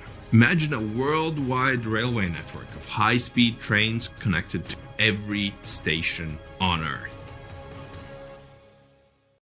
Lake Michigan is one of the largest and most mysterious freshwater lakes in the United States. And now, deep inside it, scientists have stumbled upon something unexplainable. Vast, round craters scattered all across the lake's floor. It all started in 2022. A team of researchers wanted to map the lake's bottom and look for some shipwrecks. At first, they were sure it's going to be just some typical rocky terrain or sandy patches. But what they saw on their sonar screens stopped them cold. Strange circular shapes that looked almost too perfect to be natural. They were hiding about 500 feet beneath the surface, in places where the water turns dark and impenetrable. Those guys are huge, ranging from 300 to 600 feet wide. They also plunge nearly 40 feet deep. And there are dozens of them, neatly arranged like some footprints. But the team had no idea what these things were. Then, in August 2024, the mystery only deepened. Using a remotely operated vehicle, they got a closer look at these formations. There were about 40 of them. No one had ever seen anything quite like this before in the Great Lakes. What could have created those craters? Could they be ancient? Perhaps remnants of some geological event lost to time? If that's the case, it's weird how long these holes have likely been sitting there, undisturbed. Theories started popping up. One possibility was that they could be sinkholes or dolines. Those are basically holes that suddenly appear in the ground when the surface layer collapses. The rock beneath the surface, often made of limestone, gets slowly dissolved by water over time, creating voids underground. When the surface of those voids can no longer hold its own weight, it caves in, and this forms a hole. Think of it like when you poke a straw through the lid of a drink. Sinkholes can be small dips or huge, spanning up to 2,000 feet. They can happen gradually or all at once. Sometimes they can swallow entire cars or even buildings. And Lake Michigan sits on limestone bedrock. It erodes pretty easily when water flows through it. Sinkholes like these have already been found in Lake Huron, and they look kinda similar. But there are some plot holes, no pun intended, with this theory. For example, it's wild how they all would be so huge. It's also weird and pretty rare for sinkholes to occur in a lake bed. They also kinda resemble a straight pattern. They seem to extend generally southward, forming a loose line, which is pretty weird. If these are sinkholes, then they're definitely not playing the usual geological rules. Though it might be some new, unusual process at play beneath the lake's surface that we haven't discovered yet. There's another theory though: glaciers. Glaciers are wild rivers of ice. They covered much of the Earth during the last ice age, and they're incredibly powerful. While they might move slowly, sometimes only a few inches per day, they have such immense weight that they can reshape entire landscapes over thousands of years. Glaciers can grind and scoop the land beneath them. They're basically like colossal bulldozers. Their weight, combined with the slow but steady movement, grounds down everything beneath them: rocks, soil, even bedrock. This can create deep gouges in the Earth's surface, called glacial troughs. During the last ice age, there were lots of glaciers all over the northern US, including the Great Lakes region. If they moved across what is now Lake Michigan, they could have carved out these deep holes. Glaciers often move in a pretty straight path. As they move, they cause terrain to erode, but the resulting erosion varies based on terrain. Sometimes there are places where the bedrock is softer or fractured, and these places are more easily carved and crushed by the glacier. That could explain why some holes could be bigger and deeper than others. Harder bedrock is less affected. But usually this leads to rounded, crescent-shaped depressions known as chatter marks. Those marks are more like grooves rather than circular, big craters like those in Lake Michigan. Once the glaciers melted, the Great Lakes themselves formed. If the craters were formed by them, they may have filled with water, becoming part of the Michigan Lake. Though this theory is more like a speculation, so we need more evidence. But there's another layer to this mystery. The craters are not just curious geological formations. They actually may hold valuable clues about early life on Earth. Parts of Lake Michigan, especially dark ones, are relatively low in oxygen. It's like a lighter version of deep ocean environments that often have very little of this element. For example, hydrothermal vents deep in the ocean, underwater openings in the Earth's crust with some hot, mineral-rich water that are often very low in oxygen. But some organisms love places like these. For example, opossum shrimp. Teeny tiny shrimp-like creatures that love cold, deep waters. They get their name because they have a pouch to carry their young until they're ready to be on their own, like an opossum. Or deep-water sculpin fish, small bottom-dwelling fish that also enjoys cold lakes. They're well adapted to living in dark waters and usually stay close to the lake bed. And weird organisms like invasive quagga mussels, which kinda look like shells. These are small freshwater mussels that have spread there to the Great Lakes. They attach themselves to hard surfaces and can cause problems for ecosystems by competing with native species for food and space. All these guys could be in Lake Michigan, and even more. There might be microbes or even bacteria that are specially adapted to these harsh conditions, just like it was in Lake Huron. There's only a handful of creatures that could survive deep within these craters, and studying them could give us insight into how life once flourished in Earth's ancient, oxygen-poor oceans. That's because it's in places similar to these where some of the earliest life forms thrived. Early Earth had an atmosphere with little oxygen, although it was much more hot, and ancient microbes adapted to this. The Great Lakes, especially Lake Michigan, have always had a bit of a ghostly reputation. Like even this mission was organized to study the shipwrecks. There were about 6,000 of them in the Great Lakes. Many of these wrecks are still sitting on the lake beds, preserved by the cold, fresh waters. And shipwrecks aren't the only strange things tied to the Great Lakes. Over the years, there have been stories of unexplained disappearances. Boats and even planes have vanished without a trace.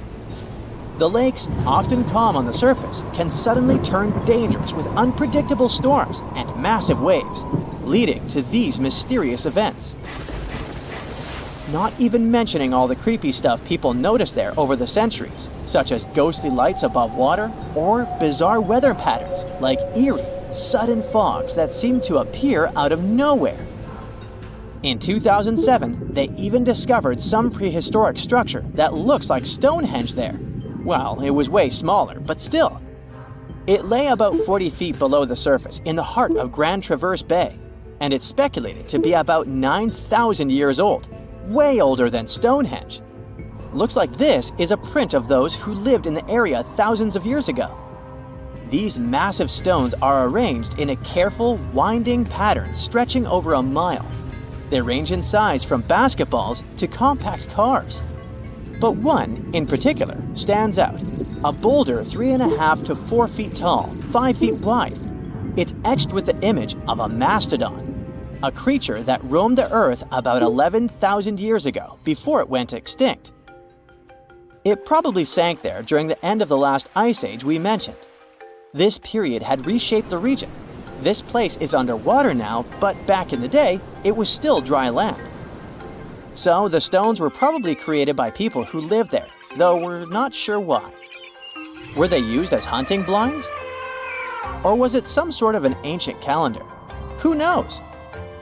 Only about 15% of the Great Lakes floors have been explored. Now, scientists are gearing up for a deeper dive into this mystery, both literally and figuratively. They want to analyze the lake beds surrounding the craters, hoping that maybe something in the environment around them might have caused them to appear. They have initiatives like Lakebed 2030. These missions should map the entire underwater landscape. This would help us learn tons of interesting stuff about Lake Michigan and our planet's past. Who knows what other secrets these dark waters hide? So, contrary to popular belief, labeling the Nile as the longest river in the world might be a misconception. The measurement of a river's length entails more than simply calculating the distance between its starting point and end point. Rivers are intricate systems comprised of various tributaries, which significantly impact their overall length. In fact, when accounting for these tributaries, the initial figure can increase up to threefold, exemplified by the Mississippi River. From its origin in Itasca to its conclusion in New Orleans, the measurement suggests one length. However, the inclusion of the Missouri River alters this perception entirely. This discrepancy has fueled ongoing debates regarding the Nile's length compared to that of the Amazon River. Despite Google's recognition of the Nile as the longest river worldwide, it may not fully align with the factual reality. That's a nice way to put it. To comprehend this concept, envision rivers as the veins within a human body. It would be inaccurate to assume that a 6-foot-tall individual only has 6 feet of veins, right? Veins intricately weave throughout the entire body, much like a vast network. Rivers operate under the same principle, and the length of the main river is not the sole consideration. The extensive network of tributaries holds equal importance. Meanwhile, atmospheric rivers are fascinating meteorological occurrences, characterized by air currents that transport incredible amounts of water vapor all the way from the Amazon rainforest in northern South America to as far as northern Argentina. These airborne highways serve as essential conduits for the life-giving moisture carried by these airborne rivers. and their influence extends across Brazil's central west, southeast, and south regions, shaping the waterfall patterns in these areas. When these ethereal rivers converge with specific weather conditions, such as a cold front, the latent humidity they bear can transform into much-needed rainfall. This precipitation plays a vital role not only in sustaining the diverse ecosystems of the region, but also supporting Brazil's thriving economy in multiple ways. The significance of this phenomenon is evident as it enables the irrigation of crops, ensuring agricultural productivity and food security. Additionally, it replenishes local rivers, keeping the water flow steady and supporting aquatic life. Moreover, the water collected by these rivers is channeled into dam reservoirs, providing a reliable source of energy for the nation. The amount of water carried by the airborne rivers may match or even surpass the enormity of the Amazon's flow. Thus, when we unite the conventional Amazon River with its aerial counterpart, it becomes significantly larger than the Nile. Atmospheric rivers are also observed in the Congo Basin, where the climate is predominantly shaped by the moisture emanating from the Atlantic Ocean and the forests of the Congo Basin. This incredible phenomenon leads to evaporation levels as high as 3 to 6 feet of water per year. These rivers vary in size and strength, but on average, they transport a water vapor volume comparable to the flow at the mouth of the Mississippi River. In rare cases, exceptionally powerful atmospheric rivers can carry up to 15 times that amount. When these rivers reach land, they release the accumulated water vapor, resulting in rainfall or snowfall. Although atmospheric rivers come in various forms, those with high water vapor content and intense winds can cause extreme precipitation and flooding, especially when they linger over flood-prone watersheds. An example of a well-known atmospheric river is the Pineapple Express, a robust system capable of transporting moisture from the tropical regions near Hawaii to the U.S. West Coast. Such events can disrupt travel, trigger mudslides, and lead to significant destruction of life and property. However, not all atmospheric rivers pose risks. Many are weaker systems that provide valuable rain or snow, essential for maintaining water supplies. Plus, they play a critical role in the global water cycle and have a close association with water supply and flood hazards, particularly in the western United States. In addition for the potential for flooding, atmospheric rivers also contribute to desirable increases in snowpack. A series of atmospheric rivers was responsible for severe winter storms that battered the U.S. West Coast from western Washington to southern California between 2010 and just recently in early 2024, resulting in rainfall ranging from 11 to 25 inches in certain regions. So, if water vapor can be considered a river, it begs the question, what else can be classified as a river? Surprisingly, even without any water, something can still be deemed a river. This fascinating phenomenon is known as a wadi, traditionally referring to a river valley. Wadis can be found in gently sloping, almost flat areas of deserts. Unlike traditional rivers, wadis lack permanent channels due to the sporadic presence of water flow. As a result, they exhibit braided stream patterns caused by limited water supply and an abundance of sediments. The water that does manage to reach the stream bed percolates down, causing a sudden decrease in energy and significant deposition. Additionally, wadis can develop sediment dams, altering stream patterns during subsequent flash floods. Interestingly, wind also plays a role in sediment deposition within wadis. When wadi sediments are submerged or moist, wind-driven sediments settle on top of them, resulting in a mixture of both water and wind sediments. Rivers can be peculiar not just because they consist of sand or air, but also because of their fascinating coverings. In certain conditions, Scotland's River Dee reveals an intriguing sight: peculiar frozen formations that resemble lily pads. These formations, called ice pancakes or pancake ice, occur naturally when gentle waves cause smooth pieces of ice to collide, resulting in smooth rounded edges. As these ice disks interact with the waves, they gain raised edges, giving them an appearance reminiscent of lily pads. Usually, pancake ice has a somewhat slush-like consistency.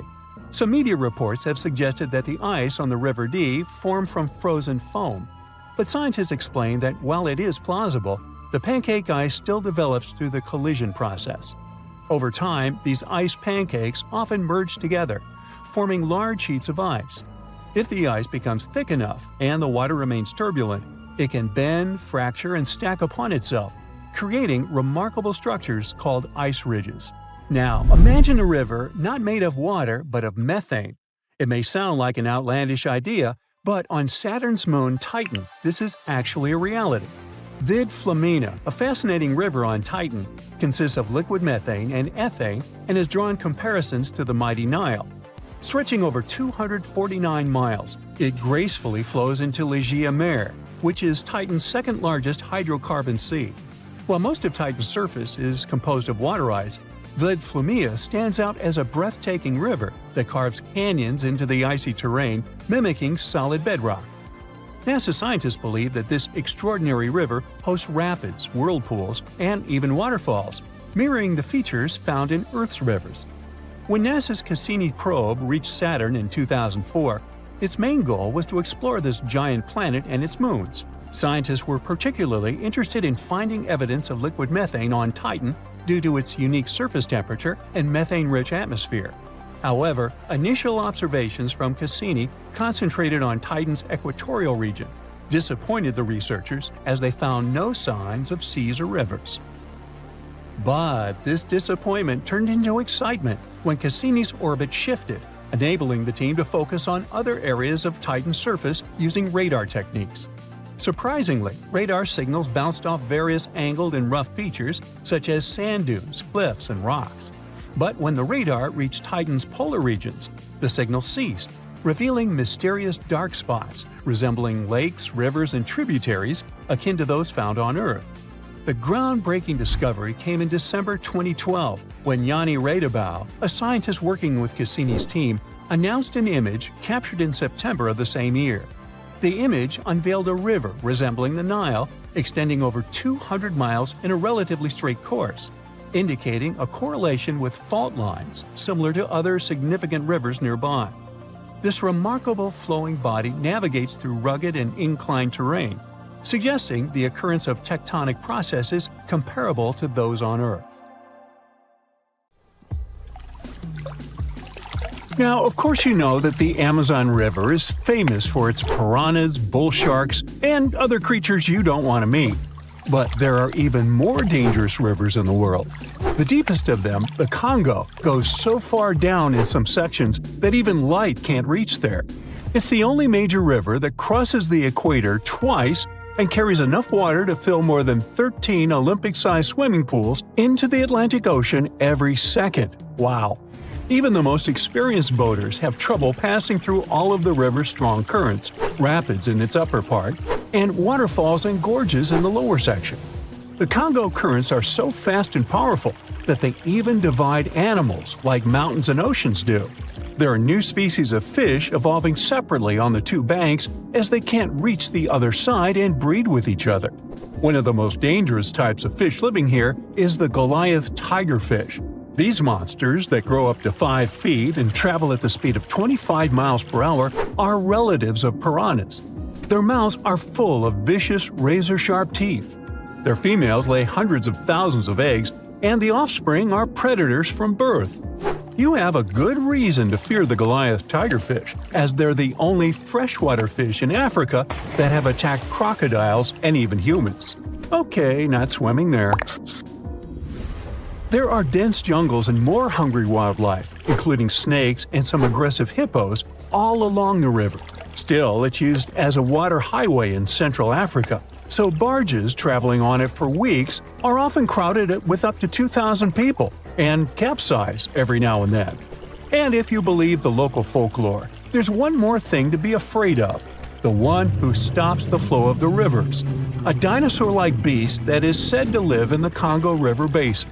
There have been over 100 sightings over the last century, but no one can provide solid evidence the beast is real. At the turn of the 21st century, there was a series of terrible, mysterious stories on the Kali River in Asia. Something described as a mud-colored water pig would drag swimmers underwater in front of terrified eyewitnesses.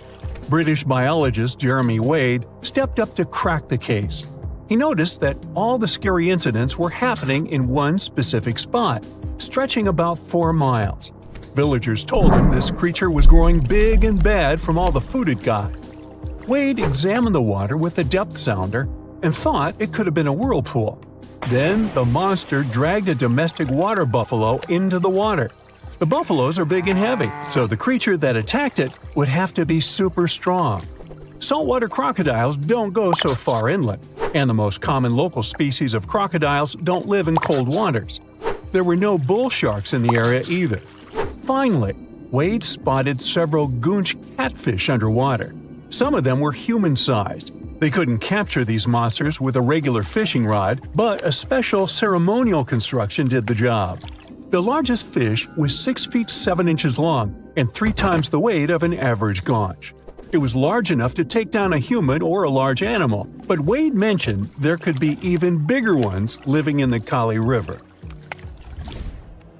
The Orinoco River in South America is dangerous to navigate because of some crazy curves and strong underwater currents. It's easy to get lost here, even if you have your GPS on. There are sudden waterfalls all along, and you must be prepared to handle those to survive. The river is the only home to a rare Orinoco crocodile and has some pretty scary-looking vampire fish swimming around. This payara fish has sharp, spiky daggers that line their gums and 2 elongated fangs that rise from their lower jaws. Could probably use an orthodontist and some braces, you think? It's a ferocious hunter constantly looking for the next victim, which is going to be a medium or large-sized fish. If a human catches a payara, it will defend itself, leaving cuts, nips, and bites, but there are no known cases of this cutie taking a human life. Well, that's good.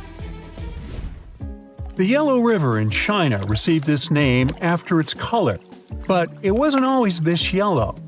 It was first formed at least 30 million years ago and shifted its course over 30 times over the centuries.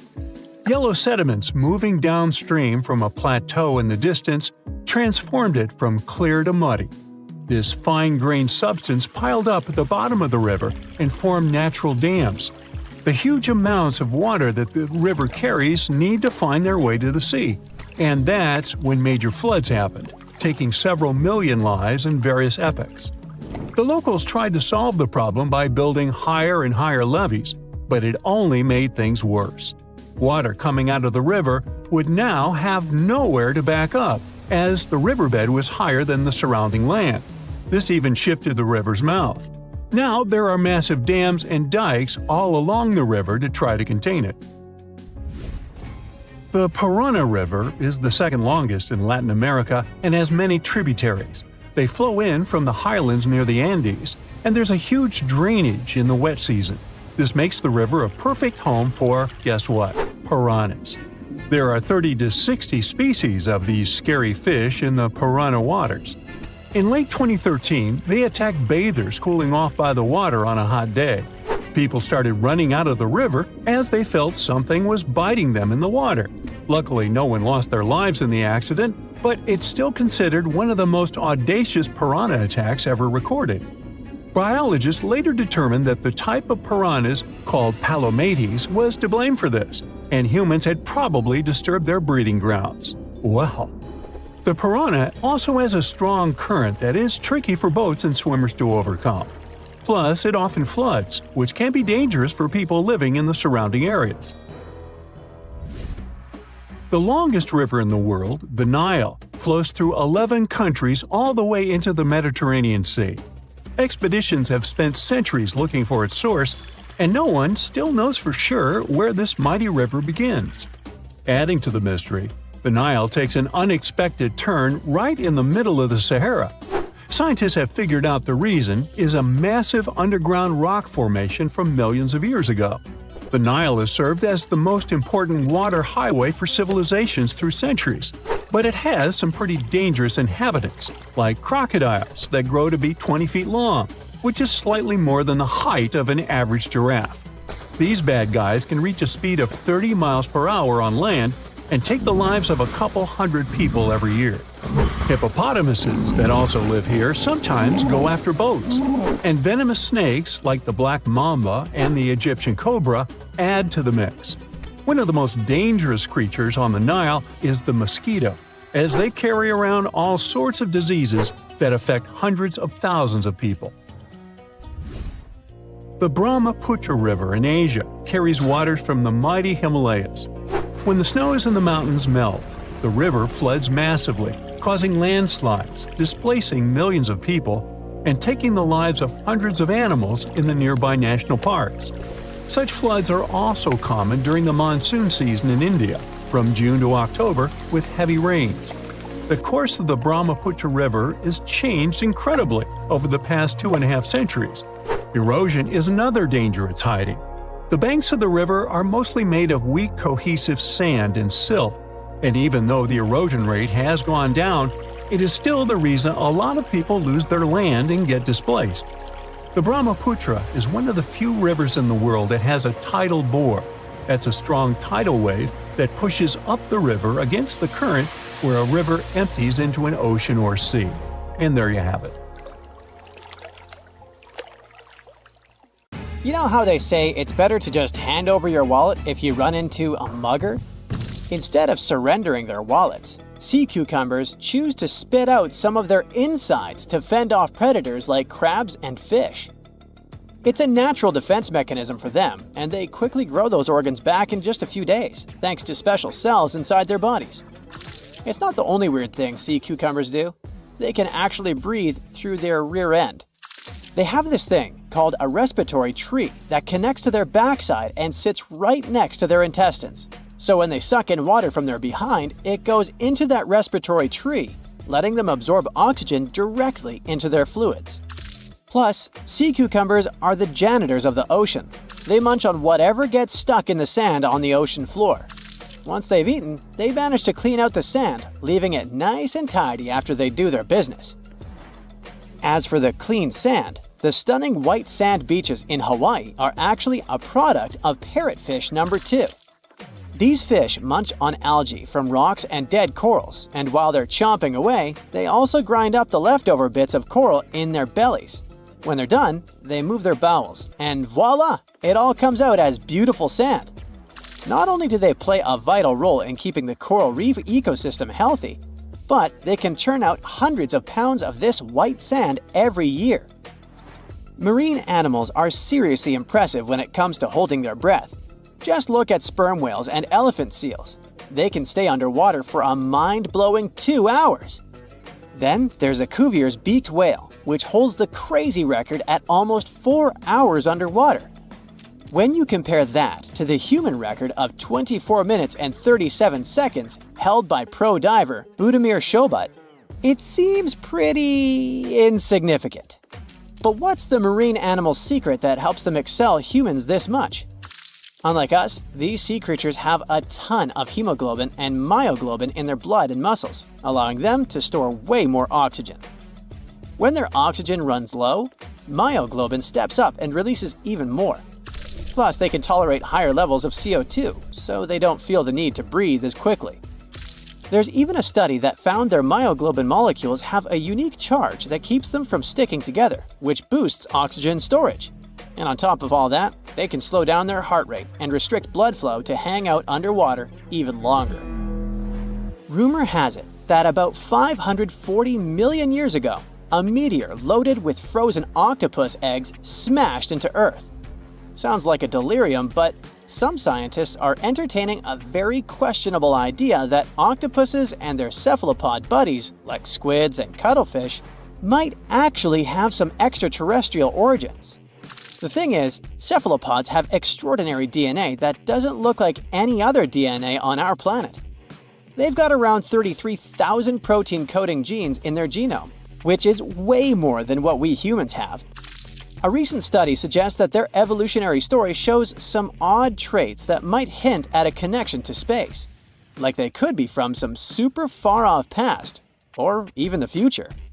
The researchers went as far as to claim that modern octopuses could be the descendants of these frozen creatures that hitched a ride on comets and splashed down in our oceans. And why octopuses? Well, they really stand out in the animal kingdom. They can use different tools to build their own houses, and they can even solve everyday problems independently of their brain, as 2/3 of an octopus's neurons are in its arms. These traits seem to have just appeared out of nowhere during evolution. They even tossed around another quirky theory. What if an extraterrestrial virus crashed into early squid populations and gave them a crazy boost in evolution, turning them into the octopuses we know today? Anyways, these are just fun speculations without any hard proof. Now, this funky object is an animal, not a rock. It's called sand dollar. Just look at the shape of its shell. Once sand dollars are exposed to the sun, their shells lose their soft, spiny covering and become bleached white. Back in the day, beachcombers thought these shells looked a lot like big silver coins, kind of like the old Spanish dollar that was about the same size. But if you prefer, you can call them sand cakes instead.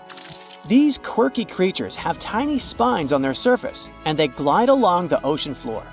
They use small tube feet that line the grooves on their underside to grab bits of food like plankton and algae, which they then send to their mouths. Inside, they have 5 triangular teeth that help them munch on their meals. In some Georgia folklore, sand dollars are said to represent coins lost by mermaids. Sand dollars have a unique talent for cloning themselves. They can do this for a bunch of reasons, like when a predator comes around. Some species of sand dollar larvae can actually split in half as a defense mechanism. It takes about 24 hours for them to clone themselves, and the new larvae end up being about 2/3 smaller than the original, which helps them hide from danger.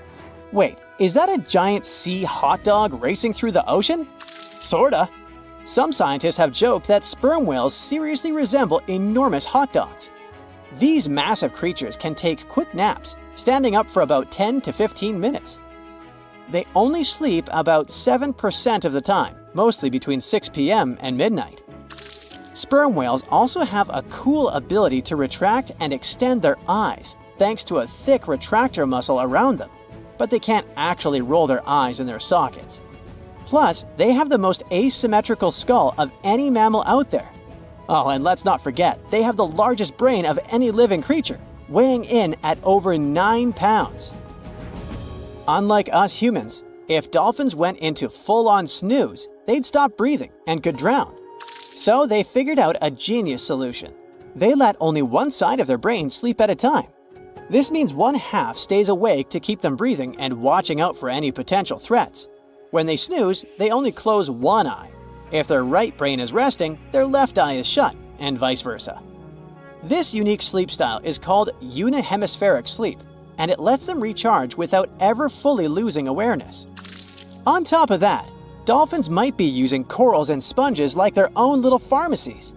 Scientists have seen them rubbing their bodies against specific types of coral and sponges, suggesting they might be treating skin issues.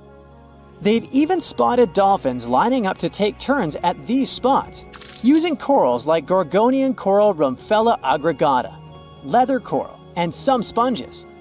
What's really fascinating is that researchers have analyzed these corals and found they contain compounds that could help with dolphin skin conditions, which can sometimes lead to infections and lesions. Now, the big question is figuring out exactly how each type of coral helps dolphins, and if it really boosts their health overall. Sea urchins aren't exactly the Usain Bolts of the ocean. They move slowly by crawling with their tube feet and occasionally give themselves a little push with their spines. These little guys have just 5 teeth, which they use like a beak to scrape algae off rocks, which I'm pretty sure is the ocean's version of an all-you-can-eat buffet. But since all that scraping wears their teeth down, they're in a never-ending dental replacement program. Scallops are the underwater equivalent of the world's most confused security cameras, sporting up to 200 tiny eyes on their shells. These eyes are high-tech. They can even adjust their pupils to light. Instead of working like ours, scallop eyes have a unique setup. Light goes through a pupil, lens, 2 retinas, and then hits a mirror made of guanine crystals that reflects it back.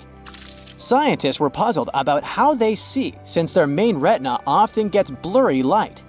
But it turns out, scallops can change their pupil size by about 50%. Just don't expect them to do it in a hurry, as it takes a few minutes. Now here's something really neat about orcas. They're expert hunters, and they do it in groups called pods. A pod can consist of up to 40 orcas, forming a very effective hunting team. Interestingly, there are distinct types of pods: resident and transient. Resident pods are more into fish, while transient pods have a taste for marine mammals. But no matter what type of pod they belong to, all orcas have one thing in common: they are master collaborators. They work together using smart hunting techniques that are often compared to the teamwork of wolf packs. Almost 95% of jellyfish's body is made of water. For comparison, the human body is 60% water. It's probably not a surprise since jellyfish don't have a heart, blood, eyes, or brain. The other 5% of their body weight is proteins, muscles, and nerve cells. Jellyfish have been around for more than 500 million years. This makes them older than dinosaurs. These creatures haven't changed much, and today's jellyfish are pretty much like their ancestors. Electric eels have small eyes that are not so effective in environments with no light, so they mostly rely on their electric organs. Those consist of 6,000 cells. Eels use them to stow power, similar to batteries. These creatures use electricity like bats use their radars or dolphins their sonar. An eel can also produce enough electricity to power a panel of light bulbs. There's a small tropical archer fish that can learn to recognize human faces. This fish has an interesting ability to spit small jets of water from its mouth. Researchers showed the fish the image of two different faces placed side by side. One was unknown and the other was familiar. The fish was supposed to spit water at the familiar one. The creature took the right guess more than 80% of the time. There's such a thing as a sea unicorn. That's an animal called the narwhal. Its horn is actually a tooth that can grow up to 10 feet long. Manatees, also known as sea cows, are distant relatives of elephants. Their weight can go up to 1,000 pounds. These creatures are vegetarian and need to eat around 10% of their total weight on a daily basis. That's lots of sea salad. In some cases, manatees share space with alligators, but they get along pretty well. You can even find a photo from Florida where an alligator rides a manatee's back. Frogfish have special fins that help these creatures walk along the sand. They're very useful in shallow waters. A ghost pipefish is hard to see, but once you spot it, you're bound to get really surprised. Its head makes up over 40% of its body. Crabs don't feel like wasting time on such formalities as putting foods in their mouth. That's why they taste it with their feet, which is where their taste buds are. Marine iguanas are the only lizards on our planet that like spending time in the ocean, even though they mainly live on land. They're herbivores that feed in shallow waters and swim like snakes. Iguanas use their long claws to hold onto the bottom when they need to graze. Green turtles can cross over 1,400 miles when migrating. They try to find the perfect spot to lay their eggs. Penguins sort of fly when they're underwater, reaching a speed of 25 miles per hour. More than 5 million years ago, I've heard, I wasn't around then, deep-sea worms and humans had a common ancestor. So we still share 70% of our genes with these creatures, and with sea stars, squid, and octopuses. Now, octopuses are in fact incredibly old. The oldest known fossil belongs to an animal that lived almost 300 million years ago.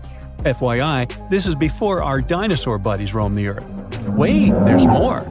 Octopus arms have a mind of their own. That's because 2/3 of their neurons lie in their arms, not in their heads. This means that their arms can problem solve how to open a shellfish, while their owner is worried about other stuff entirely. Talk about ninja-level multitasking. Oh, and like other animals, such as chimpanzees and dolphins, octopuses have proven to be good at maneuvering tools, like picking up old shells and using them as a temporary home. Now, of course, the most intelligent animals on our planet are humans, according to humans. But we don't seem to give pigs enough credit. Pigs are so smart they can play video games. No, not Minecraft. But in a recent academic study, scientists had 4 pigs play a joystick game. They had to manipulate the stick so that the moving ball would hit the wall and then they would get a treat. All 4 pigs did great in the test, which was surprising even to the scientists. Now, pigeons also aced an impressive test. They were trained to differentiate a Picasso painting from a Monet one, which they had no trouble learning. Then they were able to apply this knowledge, identifying works of art they had not previously seen, meaning they really understood the difference between each painter. Poor things are always seen as a nuisance. Now, if we placed kangaroos in an animal's most amazing ability contest, they'd win. It's mainly because they break the four-legged rule. A special species of kangaroo, the red kangaroo, uses its tail to help propel it forward. Now, visually, it has 4 limbs, but in practice, it uses 5. They're biologically built to use their tail as a 5th limb, since it's packed with articulated vertebrae and thick muscles. Of course, it had to be an Australian animal. Deep within the Sahara Desert, you'll find a little creature known as the fennec fox. This huge-eared animal adapted perfectly to survive in its hostile environment. The huge ears help them to dissipate the unbearable heat of the desert, as well as help them to hunt for underground prey. Now meet this guy. Unlike what its name might suggest, the red panda is closer to a raccoon than it is to a giant panda.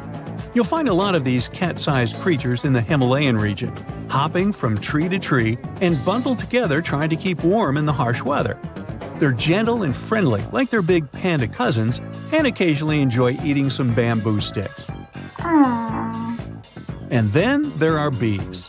Compared to humans, bees' brains are the size of pinheads, yet they are capable of astounding things. Let's say a bee is running low on energy after a long search flight. This bee desperately needs a drop of honey in order to continue flying, but smartly enough, she doesn't need to go back to the hive to recharge. She can ask a fellow beehive mate for a drop of honey directly from this other bee's stomach and continue flying. This type of decentralized system allows them to build highly effective societies, one that bees don't need to push to the queues in front of the honey cells, for example. Every year in the winter, great white sharks that live along the California coastline disappear. It feels as if they take a vacation for 30 to 40 days. The animals go to a point halfway between Hawaii and Mexico. They might do it to get some food, relax, or hang out with their buddies from other areas. The spot is now called the Whale Shark Cafe. Some types of sharks, like makos, whale sharks, or white sharks, breathe in a very specific way. It requires them to swim all the time. They also need to move quickly and with their mouth open. This way, the oxygen can enter and reach their gills. Sea sponges are some of the most primitive animals. They're immobile, don't have a mouth, eyes, bones, brain, heart, lungs, or any other organ whatsoever. And still, they're alive. There's such a thing as a sea unicorn. That's an animal called the narwhal. Its horn is actually a tooth that can grow up to 10 feet long. Manatees, also known as sea cows, are distant relatives of elephants. Their weight can go up to 1,000 pounds. These creatures are vegetarian and need to eat around 10% of their total weight on a daily basis. That's lots of sea salad. In some cases, manatees share space with alligators, but they get along pretty well. You can even find a photo from Florida where an alligator rides a manatee's back. Frogfish have special fins that help these creatures walk along the sand. They're very useful in shallow waters.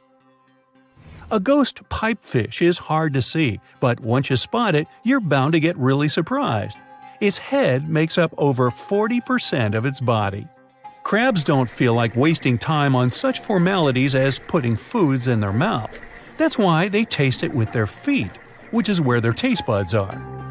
Marine iguanas are the only lizards on our planet that like spending time in the ocean, even though they mainly live on land.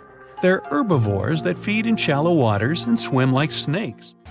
There's something known as the orange cat behavior, and apparently it's not just a meme. So far, scientists have been able to understand that coat color is connected to a feline's gender.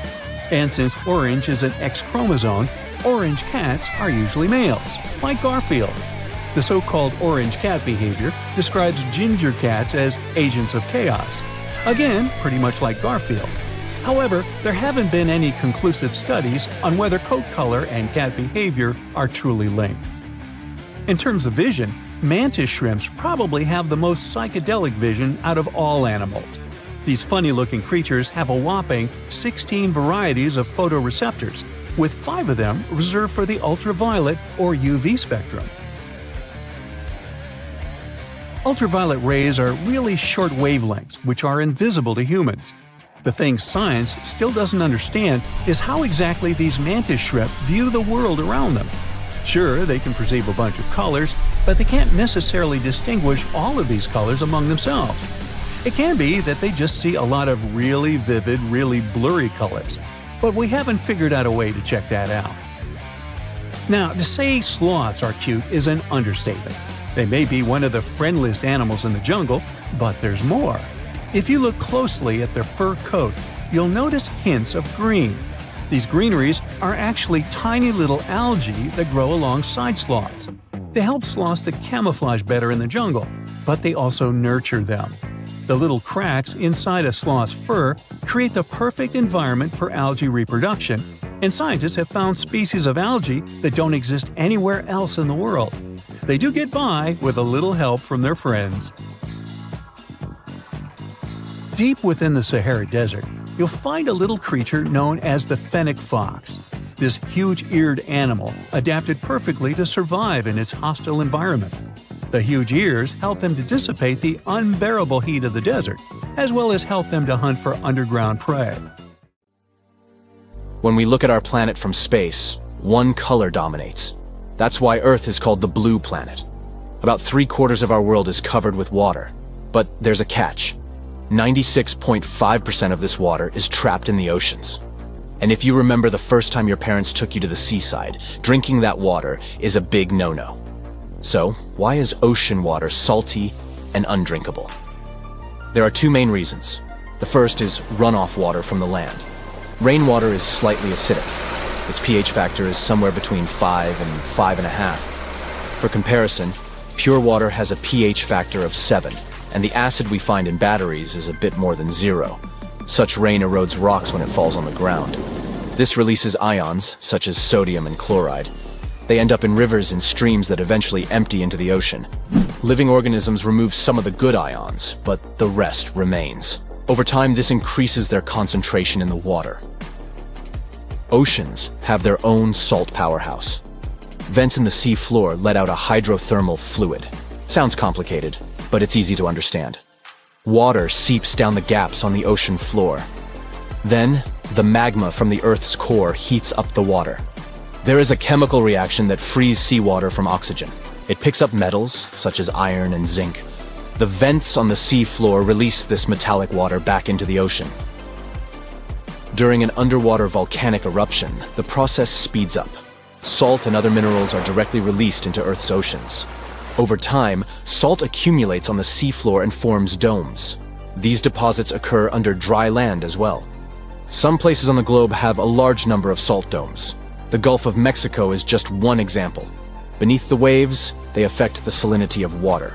Other factors that determine how salty a body of water is include evaporation, air temperature, and precipitation. The general rule is that salinity is low near the equator and at the poles. All the oceans and seas in between are likely to have high salinity. Scientists estimate that dissolved salts make up 3.5% of the weight of the world's seawater. The waters that empty into the ocean, such as lakes and rivers, are fresh water. So, why is the seawater salty? To answer this question, we must travel into our planet's past. Researchers believe that primeval seas weren't as salty as they are today. But over time, rainfall washed away the rocks on land, transporting vast amounts of salt into the oceans. The process has been going on for more than 3.8 billion years. Today, some 4 billion tons of dissolved salts end up in Earth's oceans every year. The input and output of salt are fairly balanced. This means that seawater's salinity is stable. So, why can't we drink seawater? We already take salt into our bodies with food and drinks. It is called dietary salt. The World Health Organization recommends that humans consume no more than a teaspoon per person, per day. You shouldn't go over that amount if you want to keep your heart healthy. Centuries ago, salted beef and pork were the standard diet of seafarers. Meat was preserved using salt. At sea, fresh fruit and vegetables would go bad after just a couple of weeks. Before refrigeration, this was the only way to keep food fresh. Pickling was another option for storing food. The reason why we can't drink seawater is the salt content. The percentage of this mineral in our blood is nearly 4 times lower than the percentage of salt in seawater. Our body simply cannot process such a high amount of the substance. When we intake salt as part of our diet, we also drink liquids. When you serve pretzels, you probably have a glass of water or juice nearby. It helps quench the thirst and keep the salt levels in check. If we drink water straight from the ocean, the exact opposite happens. We just become thirstier. Our body absorbs both water and salt. They end up in our bloodstream. The organs responsible for getting all this salt out of our blood are the kidneys. But they need water to perform their duty. The higher the salt content, the more water they need to wash it away. When the process repeats itself several times over, you become dehydrated. This is the process of losing water from the body. And there's another catch. You start releasing more water than you take in when you drink seawater. The difference leaves you thirstier than you were when you started drinking seawater. Not a good idea to begin with. But some marine mammals, such as whales, seals, and even seagulls, can drink water from the sea, just like we drink tap water. The kidneys of these mammals are super efficient. Birds have special glands in their beaks that prevent salt from getting inside their bloodstream. Scientists found that the only land animal that can drink seawater is the camel. And if you ever wondered if fish drank seawater, they do. The gills and kidneys help them pump out the excess salt. For humans to drink ocean water, it first needs to go through desalinization. This is the process of removing salt from seawater, and there's a lot of it to take away. Estimates show that if we laid out all the sea salt across Earth's landmass, it would be higher than the Statue of Liberty. That's why desalinization on a global scale isn't realistic. Right now, less than 0.5% of the drinking water we produce comes from seawater. And the demand for potable water is only going to increase. The current rate of consumption means that the demand for fresh water doubles every 20 years. The biggest issue with desalinization is the energy cost. It takes 10 times more energy than other water production methods, and the carbon footprint is huge. Large desalinization plants often need to have their own power stations. This is all because of the technology behind the process. Salt dissolves easily in water. It creates a strong chemical bond with water that is hard to break. Desalinization facilities mostly use reverse osmosis to achieve this. Large pumps exert pressure on seawater to push it through a filter. Its membrane is so fine that each pore is a fraction of the size of a human hair. The filter allows for water molecules to pass. Larger salt molecules remain trapped in the membrane. For every quarter of a gallon of fresh water the plant generates through desalinization, there is the same amount of water that is now twice as salty. Hardly the ideal method of water purification. The idea that humans could drink seawater isn't new. In the mid-4th century BCE, the famous Greek philosopher Aristotle considered using a series of filters to remove salt from water. Ships in the 16th century had small, portable distilleries that could boil seawater. This was merely patchwork, since exposing seawater to high temperatures doesn't make it drinkable. Such thermal processing only sterilizes the water. You would need to catch the steam that evaporates and wait for it to cool down before it's safe to drink. This is a complex and time-consuming method that is probably not worth the effort. Let us imagine for a second that we got rid of all the salt from the Earth's oceans. We would get an endless supply of drinking water. But at what cost? There are millions of animal and plant species that are adapted to salt water. These include plankton, the basis of all marine life. They wouldn't have enough time to adapt to the new conditions. Not all fish are like the salmon, which thrives both in fresh and salt water. The sudden switch would also have a profound effect on our planet. Since freshwater is less dense, it would immediately cause the ice cap in the Arctic to sink by 4 inches. This would trigger the largest tidal wave the planet has ever seen. Although the idea of desalinization on a global scale sounds good on paper, we should take it with a grain of salt. Not a lot of people have heard of this mysterious body of water named after famous English explorer Sir Francis Drake. Even though Drake himself never sailed through these waters, one of his ships did pass near this location and discovered a connection between the Atlantic and Pacific Oceans. That's how the area got named the Drake Passage in 1578. Soon enough, the passage became known for some mysterious disappearances. It got the reputation of being the roughest and most unpredictable stretch of water in the world. It's now known for its strong winds and rough seas, with waves that can reach up to 60 feet in height. The passage also has powerful currents with speeds never seen before. Does it sound like a good start to an adventure book? Sure, it doesn't make the place any less real. If you ever decide to travel between the southern tip of South America and the southern tip of the Antarctic Peninsula, you will come across the infamous Drake Passage. We call this place the Drake Passage today, but locals still believe it should be named after Spanish explorer Francisco de Oces. He was a Spanish navigator who, in 1525, led the first known European expedition to navigate the Drake Passage. The trip was part of an attempt of Spain to find a new route to the Spice Islands in the East Indies. Oces and his two ships, the San Lesmes and the Santiago, sailed through the Strait of Magellan and into the Drake Passage, where they encountered treacherous weather and rough seas. Despite the difficulties, they successfully navigated the passage and became the first Europeans known to have done so. However, the expedition failed to find a new trade route, and the crew returned to Spain with no significant discoveries.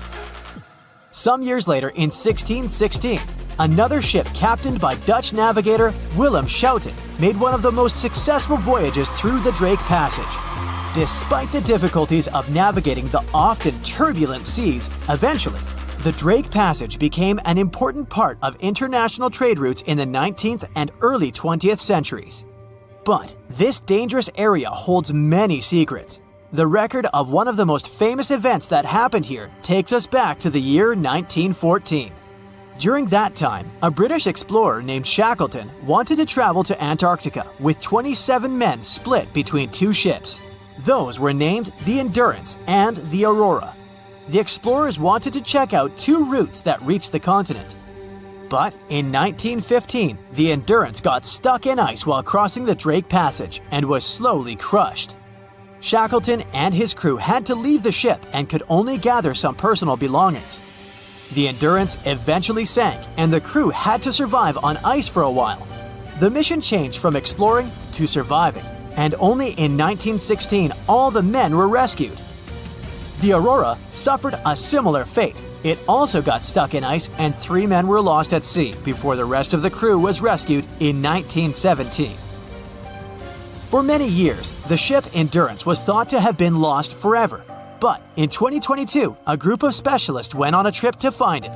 They left from Cape Town, South Africa on February 5th. The leader of the group said it was most likely the most difficult shipwreck search in history. They used special equipment to find the ship under the water and then used a special underwater camera to take a closer look. The members of the team were sure they had found the Endurance because it was in a place where very few ships had ever been. Despite being 10,000 feet underwater, the Endurance didn't look so shabby. It was actually pretty well preserved for a ship that had been underwater for more than 100 years. The explorers were still even able to see the word Endurance written on it. But it's not just ships that have a hard time with the Drake Passage. A plane with 38 people on board seemed to have disappeared over the Drake Passage in 2019, according to the Chilean authorities. It's believed it hit the icy and rough waters of the passage. Rescuers used ships, planes, and satellites to search for the missing plane and its passengers in the area where it had last sent messages. But the harsh conditions of the Drake Passage made the search very difficult. The exact location where the accident had happened was eventually found, but there were no survivors. The Viking Polaris is another of those ships that got damaged in the passage, even though it was designed for tough conditions. It was faster than most ships and more stable because of special equipment that kept it balanced. One night, back in 2022, the waves were indeed big, but the ship seemed to be doing well in the rough weather. But then, on its way back to port in Ushuaia, Argentina, a rogue wave suddenly hit the ship without warning. People on board felt like they had been hit by an iceberg. Rogue waves are much taller than other waves around them, and they're very unpredictable. Scientists still don't know exactly why they occur, When this rogue wave hit the Viking Polaris ship, it immediately broke windows on the second deck. Some people on board were hurt, but thankfully, most of them had been properly trained before boarding the ship and knew what they had to do in case of an emergency. The crew was also very good at helping the passengers. Most of them even claimed later that they would board the ship for the second time, despite such an unexpected experience. The boat eventually made it to the port without suffering further damage. What makes this region so hard to cross, though? For starters, the Drake Passage is a wide and deep area of water. It's about 500 miles wide and has a depth of 15,000 feet. Even the most experienced sailors who cross the passage every year say it can be dangerous, unpredictable, and even scary at times. And that's even considering the modern technologies we have today. The area is a mix of warm and cold temperatures, which can result in ravishing storms. Strong winds from the west push the water from the Pacific Ocean into the passage, creating waves and swells that can reach up to 30 feet or more. If accidents happen here, things can get ugly faster than anywhere else. The Drake Passage is a part of the ocean where the water is very cold and has strong currents. The bottom of the ocean there is also not stable, making it harder to find things like a plane or a ship. These days, we have modern technology that helps us feel safe, even when we're passing through rough seas. However, if you are planning to travel by boat to Antarctica, make sure you're ready for the rough sea in the Drake Passage, and for feeling a little uneasy. This can happen even to the most experienced of people when the waters are rough, but it's especially tough if it's your first time. Some people bring remedies to avoid feeling sick, like ginger gum or scented wristbands. Others find it helpful to look at the horizon. Test things out to see what works for you. Once you arrive at the Drake Passage, you'll be surprised to see that lots of different animals live there. You can see many types of dolphins, birds, whales, and penguins. The water in the Drake Passage is also good for small animals like plankton, krill, which bigger animals such as whales, penguins, and seals generally have on their daily menus. As you get closer to Antarctica, watch out for the South Shetland Islands.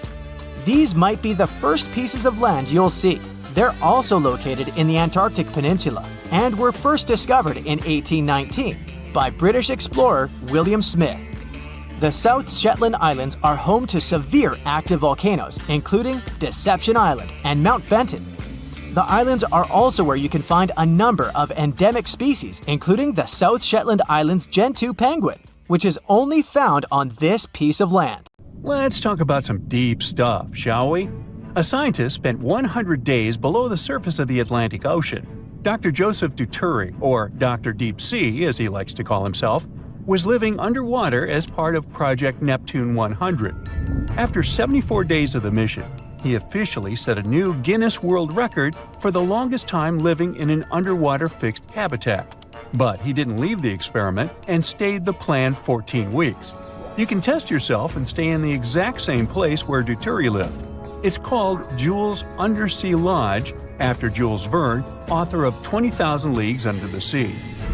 The idea of Project Neptune 100 is to study how pressure affects humans, both physiologically and psychologically.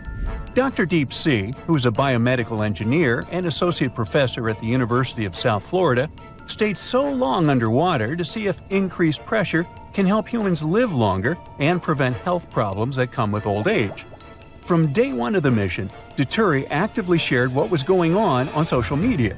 He mentioned that another important goal for him was to inspire scientists from different generations to study life undersea. It was quite different from living on a submarine. Subs are sealed when they go underwater and have sea level pressure, so people on it don't feel an enormous difference in pressure, even deep down. Duturi's underwater home didn't have any solid hatches or airlocks between the ocean and the living space. It was like a glass of water turned upside down and pushed into a sink full of water. There was still a pocket of air at the top of the living space and a pool of water on the floor of one room coming from the ocean. So the air inside the lodge was squeezed by the ocean's weight and was about twice higher than on land. There isn't much research on what happens when we're exposed to hyperbaric pressure for a long time. There's only some data from submariners. Even after just 2 months under the sea, They had disturbed sleep patterns and problems with the levels of certain hormones that had to do with sleep. They also lost bone and muscle mass. Our bodies are built for sea level conditions, but as pressure mounts, hydrogen sneaks into our bloodstream, causing chaos. Between 30 and 100 feet down, you might feel some euphoria, but dive deeper and you'll feel like you've hit the bar too hard. Scientists think it has something to do with messed up signals between neurons in our brains. Luckily for Deturi, he was only staying 30 feet deep, so it wasn't an issue. Still, he only got half the amount of sunlight we're used to on land and not nearly the same amount of vitamin C. During the 100 days of the experiment, the scientists collected data, collaborated with other researchers, virtually taught a biomedical engineering course at his university, and reached out to thousands of students from different countries online. He stayed in the two-bedroom apartment 30 feet below the surface of a lagoon in Key Largo, Florida. It's attached to the seabed by leg structures. There are 3 windows with a direct ocean view and some marine life outside. There's a command center that keeps oxygen, water, and power levels under control. An AC keeps the temperature comfortable, and a chef dives in to cook meals for whoever stays inside. When he was done with his mission, Dr. Deturi got back on the surface. His family and friends, the media, and many fans who were following his work online were waiting for him. He's now 55 years old, and he claims that living underwater has made him feel 10 years younger. The doctors who greeted him and the results of the tests they ran on him have demonstrated the anti-aging effect. Dr. Deep Sea noticed some improvement in his sleep and metabolism. He also noted that his body had shrunk by ½ an inch. He doesn't plan to stop his studies of how isolated environments affect humans. He's going to take a flight on a modified airliner where you can experience zero gravity multiple times. It's the next step to his dream of becoming a civilian astronaut and traveling into space by 2026. Meanwhile, Tim Yarrow in South Africa went even further and spent an impressive 10 days in the water inside a tank at a shopping mall. He broke a world record, but his goal was just to find out what would happen to him. At the end of the experiment, his hands looked absolutely terrible. People who helped him fed Yarrow through a tube, and all his waste went out of the tank through a different tube. Good thing. Tim managed to survive the experiment, but he said he wouldn't like to do it again. Tim, a British biologist, explained that if he had stayed underwater longer, his skin would have broken down and he would have gotten seriously ill. Luckily for Yarrow, his hands went back to normal after a while, and he didn't get any permanent injuries from this weird experience. Now, if you're looking for more comfortable accommodations under the sea, you might want to stay at the world's first and most expensive underwater hotel in the Maldives. Guests of the Maraca Hotel wake up surrounded by the Indian Ocean, with bright coral reefs and exotic marine life. This luxurious suite was designed by top architects from New York and the Maldives.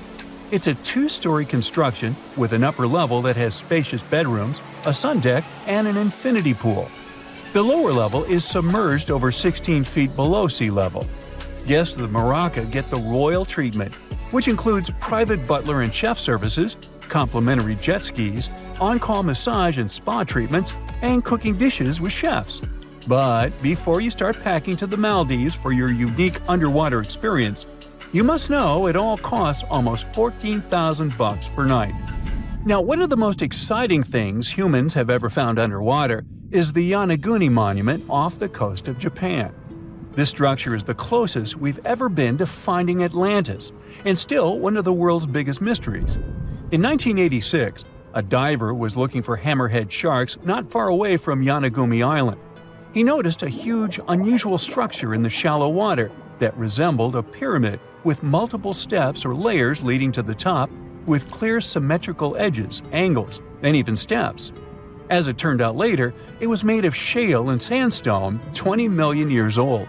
No one knows how the construction got there in the first place, but one researcher is sure that humans built it 10,000 years ago and was part of the lost continent of Mu. This mythical continent, something like the Atlantis of the Pacific, was destroyed by a huge earthquake or hurricane and went under the sea. Its survivors moved across the earth and found civilizations, including the ancient Egyptians and Maya. Academics often say this theory is nothing but a fairy tale.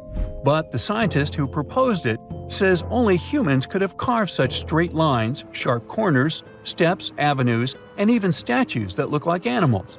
Since earthquakes happen so often in Japan, the construction could have gone from the ground into the sea. The more widely accepted theory is that the monument is a work of nature. It explains the amazing symmetry with well-defined parallel bedding planes along which the layers easily separate. You can find similar 90-degree angles occurring in sandstone when erosion takes place. The area's naturally strong currents could also have shaped it. It's possible that over thousands of years, major tectonic activity could have fractured the sandstone into geometric patterns. During the Miocene period, tectonic activity collected vast amounts of sandstone in the area. Geologists think the monument could be part of a much larger underlying rock from this event, and earthquakes that often happen here have shaped the rocks into what they look like now. If you need to cross a river, always check the conditions first. Choose the narrowest point where the current is slow and try to avoid deep and fast-moving areas. If you have an opportunity, put on sturdy footwear and find a walking stick. It'll keep you more stable. When crossing, always face upstream and maintain a slight angle. If you're moving in a group, link arms. It'll provide you with additional support. If the conditions become too challenging, turn back immediately. And never try to cross a river at night. That's one of the most dangerous things you can do. Rip currents are strong, narrow currents flowing outward from the beach through the surf zone. They present an immense hazard to swimmers. If you get caught in a rip current, try to remain as calm as possible. Move parallel to the shore until you get out of the current. After that, swim back to the shore. If you can't get out of the current, float or tread water and signal for assistance. You can do it by raising one arm and waving. If you accidentally fall into rapids, immediately grab onto something you can find around you, like a log or a bunch of sticks. It might prevent you from being dragged further away. Even if you feel that the water is quite shallow, don't stand up trying to walk to shore. You might get dragged down by the current again. Instead, try to swim down the river, moving closer to the shore. Or you can float on your back with your feet pointed downstream. This way your head will be more protected. Once you reach a calmer spot, flip over and swim diagonally toward the shore. If you're at sea and spot a whirlpool coming towards you, don't panic.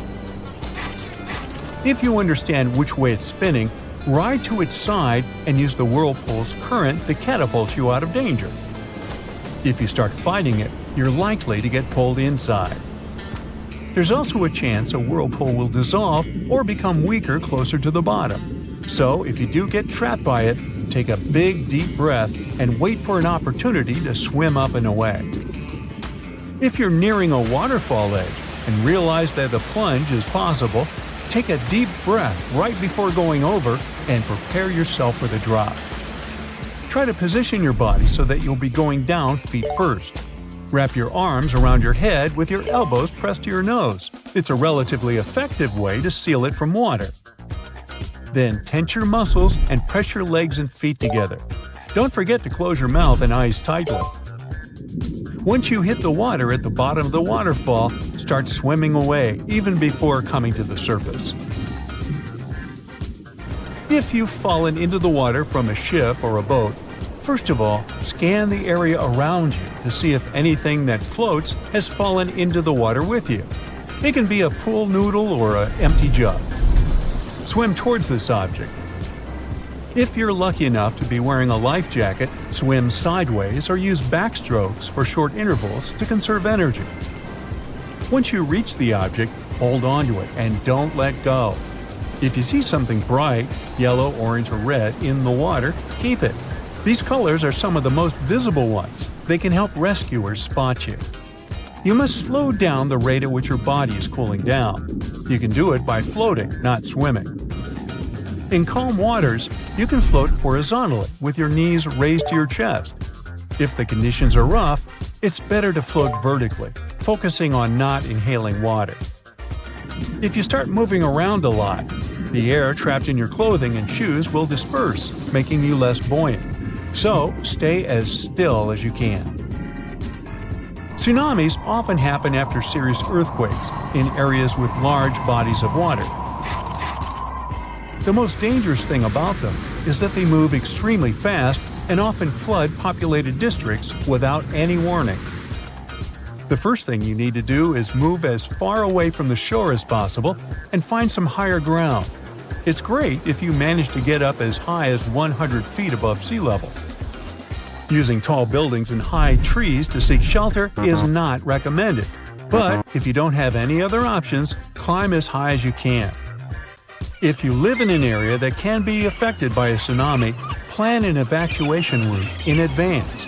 This will help you gather yourself in a critical situation. If you've fallen through the ice into freezing water, try to get back to the edge of the ice.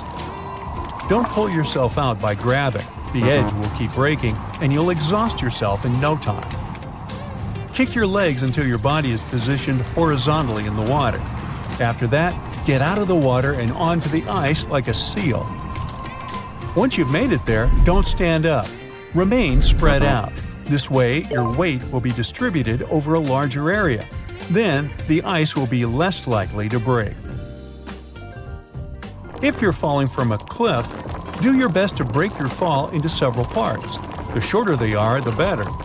Each of the segments will absorb some impact of the fall, and you'll have much higher chances to survive. Try to grab onto a sturdy object, like a bush or a rock, on your way to the bottom to slow your fall.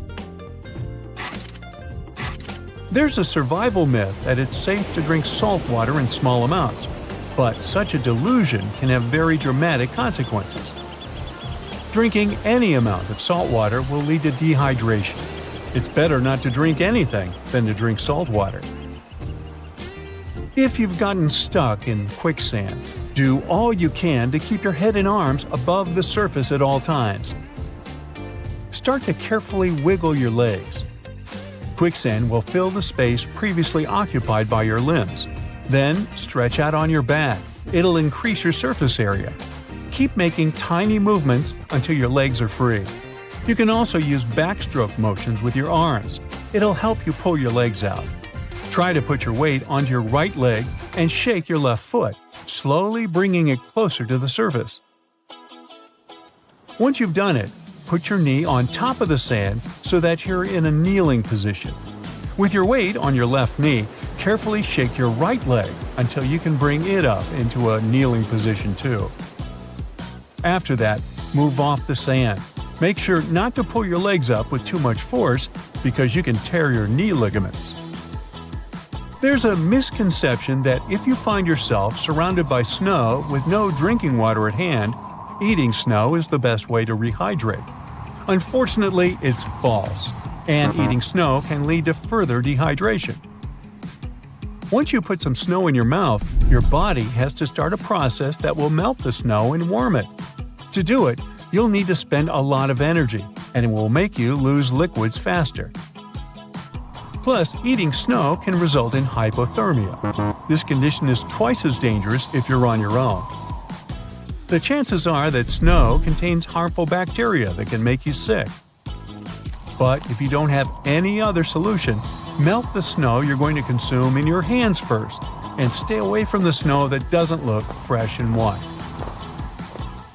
If you're lost in the wilderness, find a stream or a small creek and follow it until it merges with a larger river.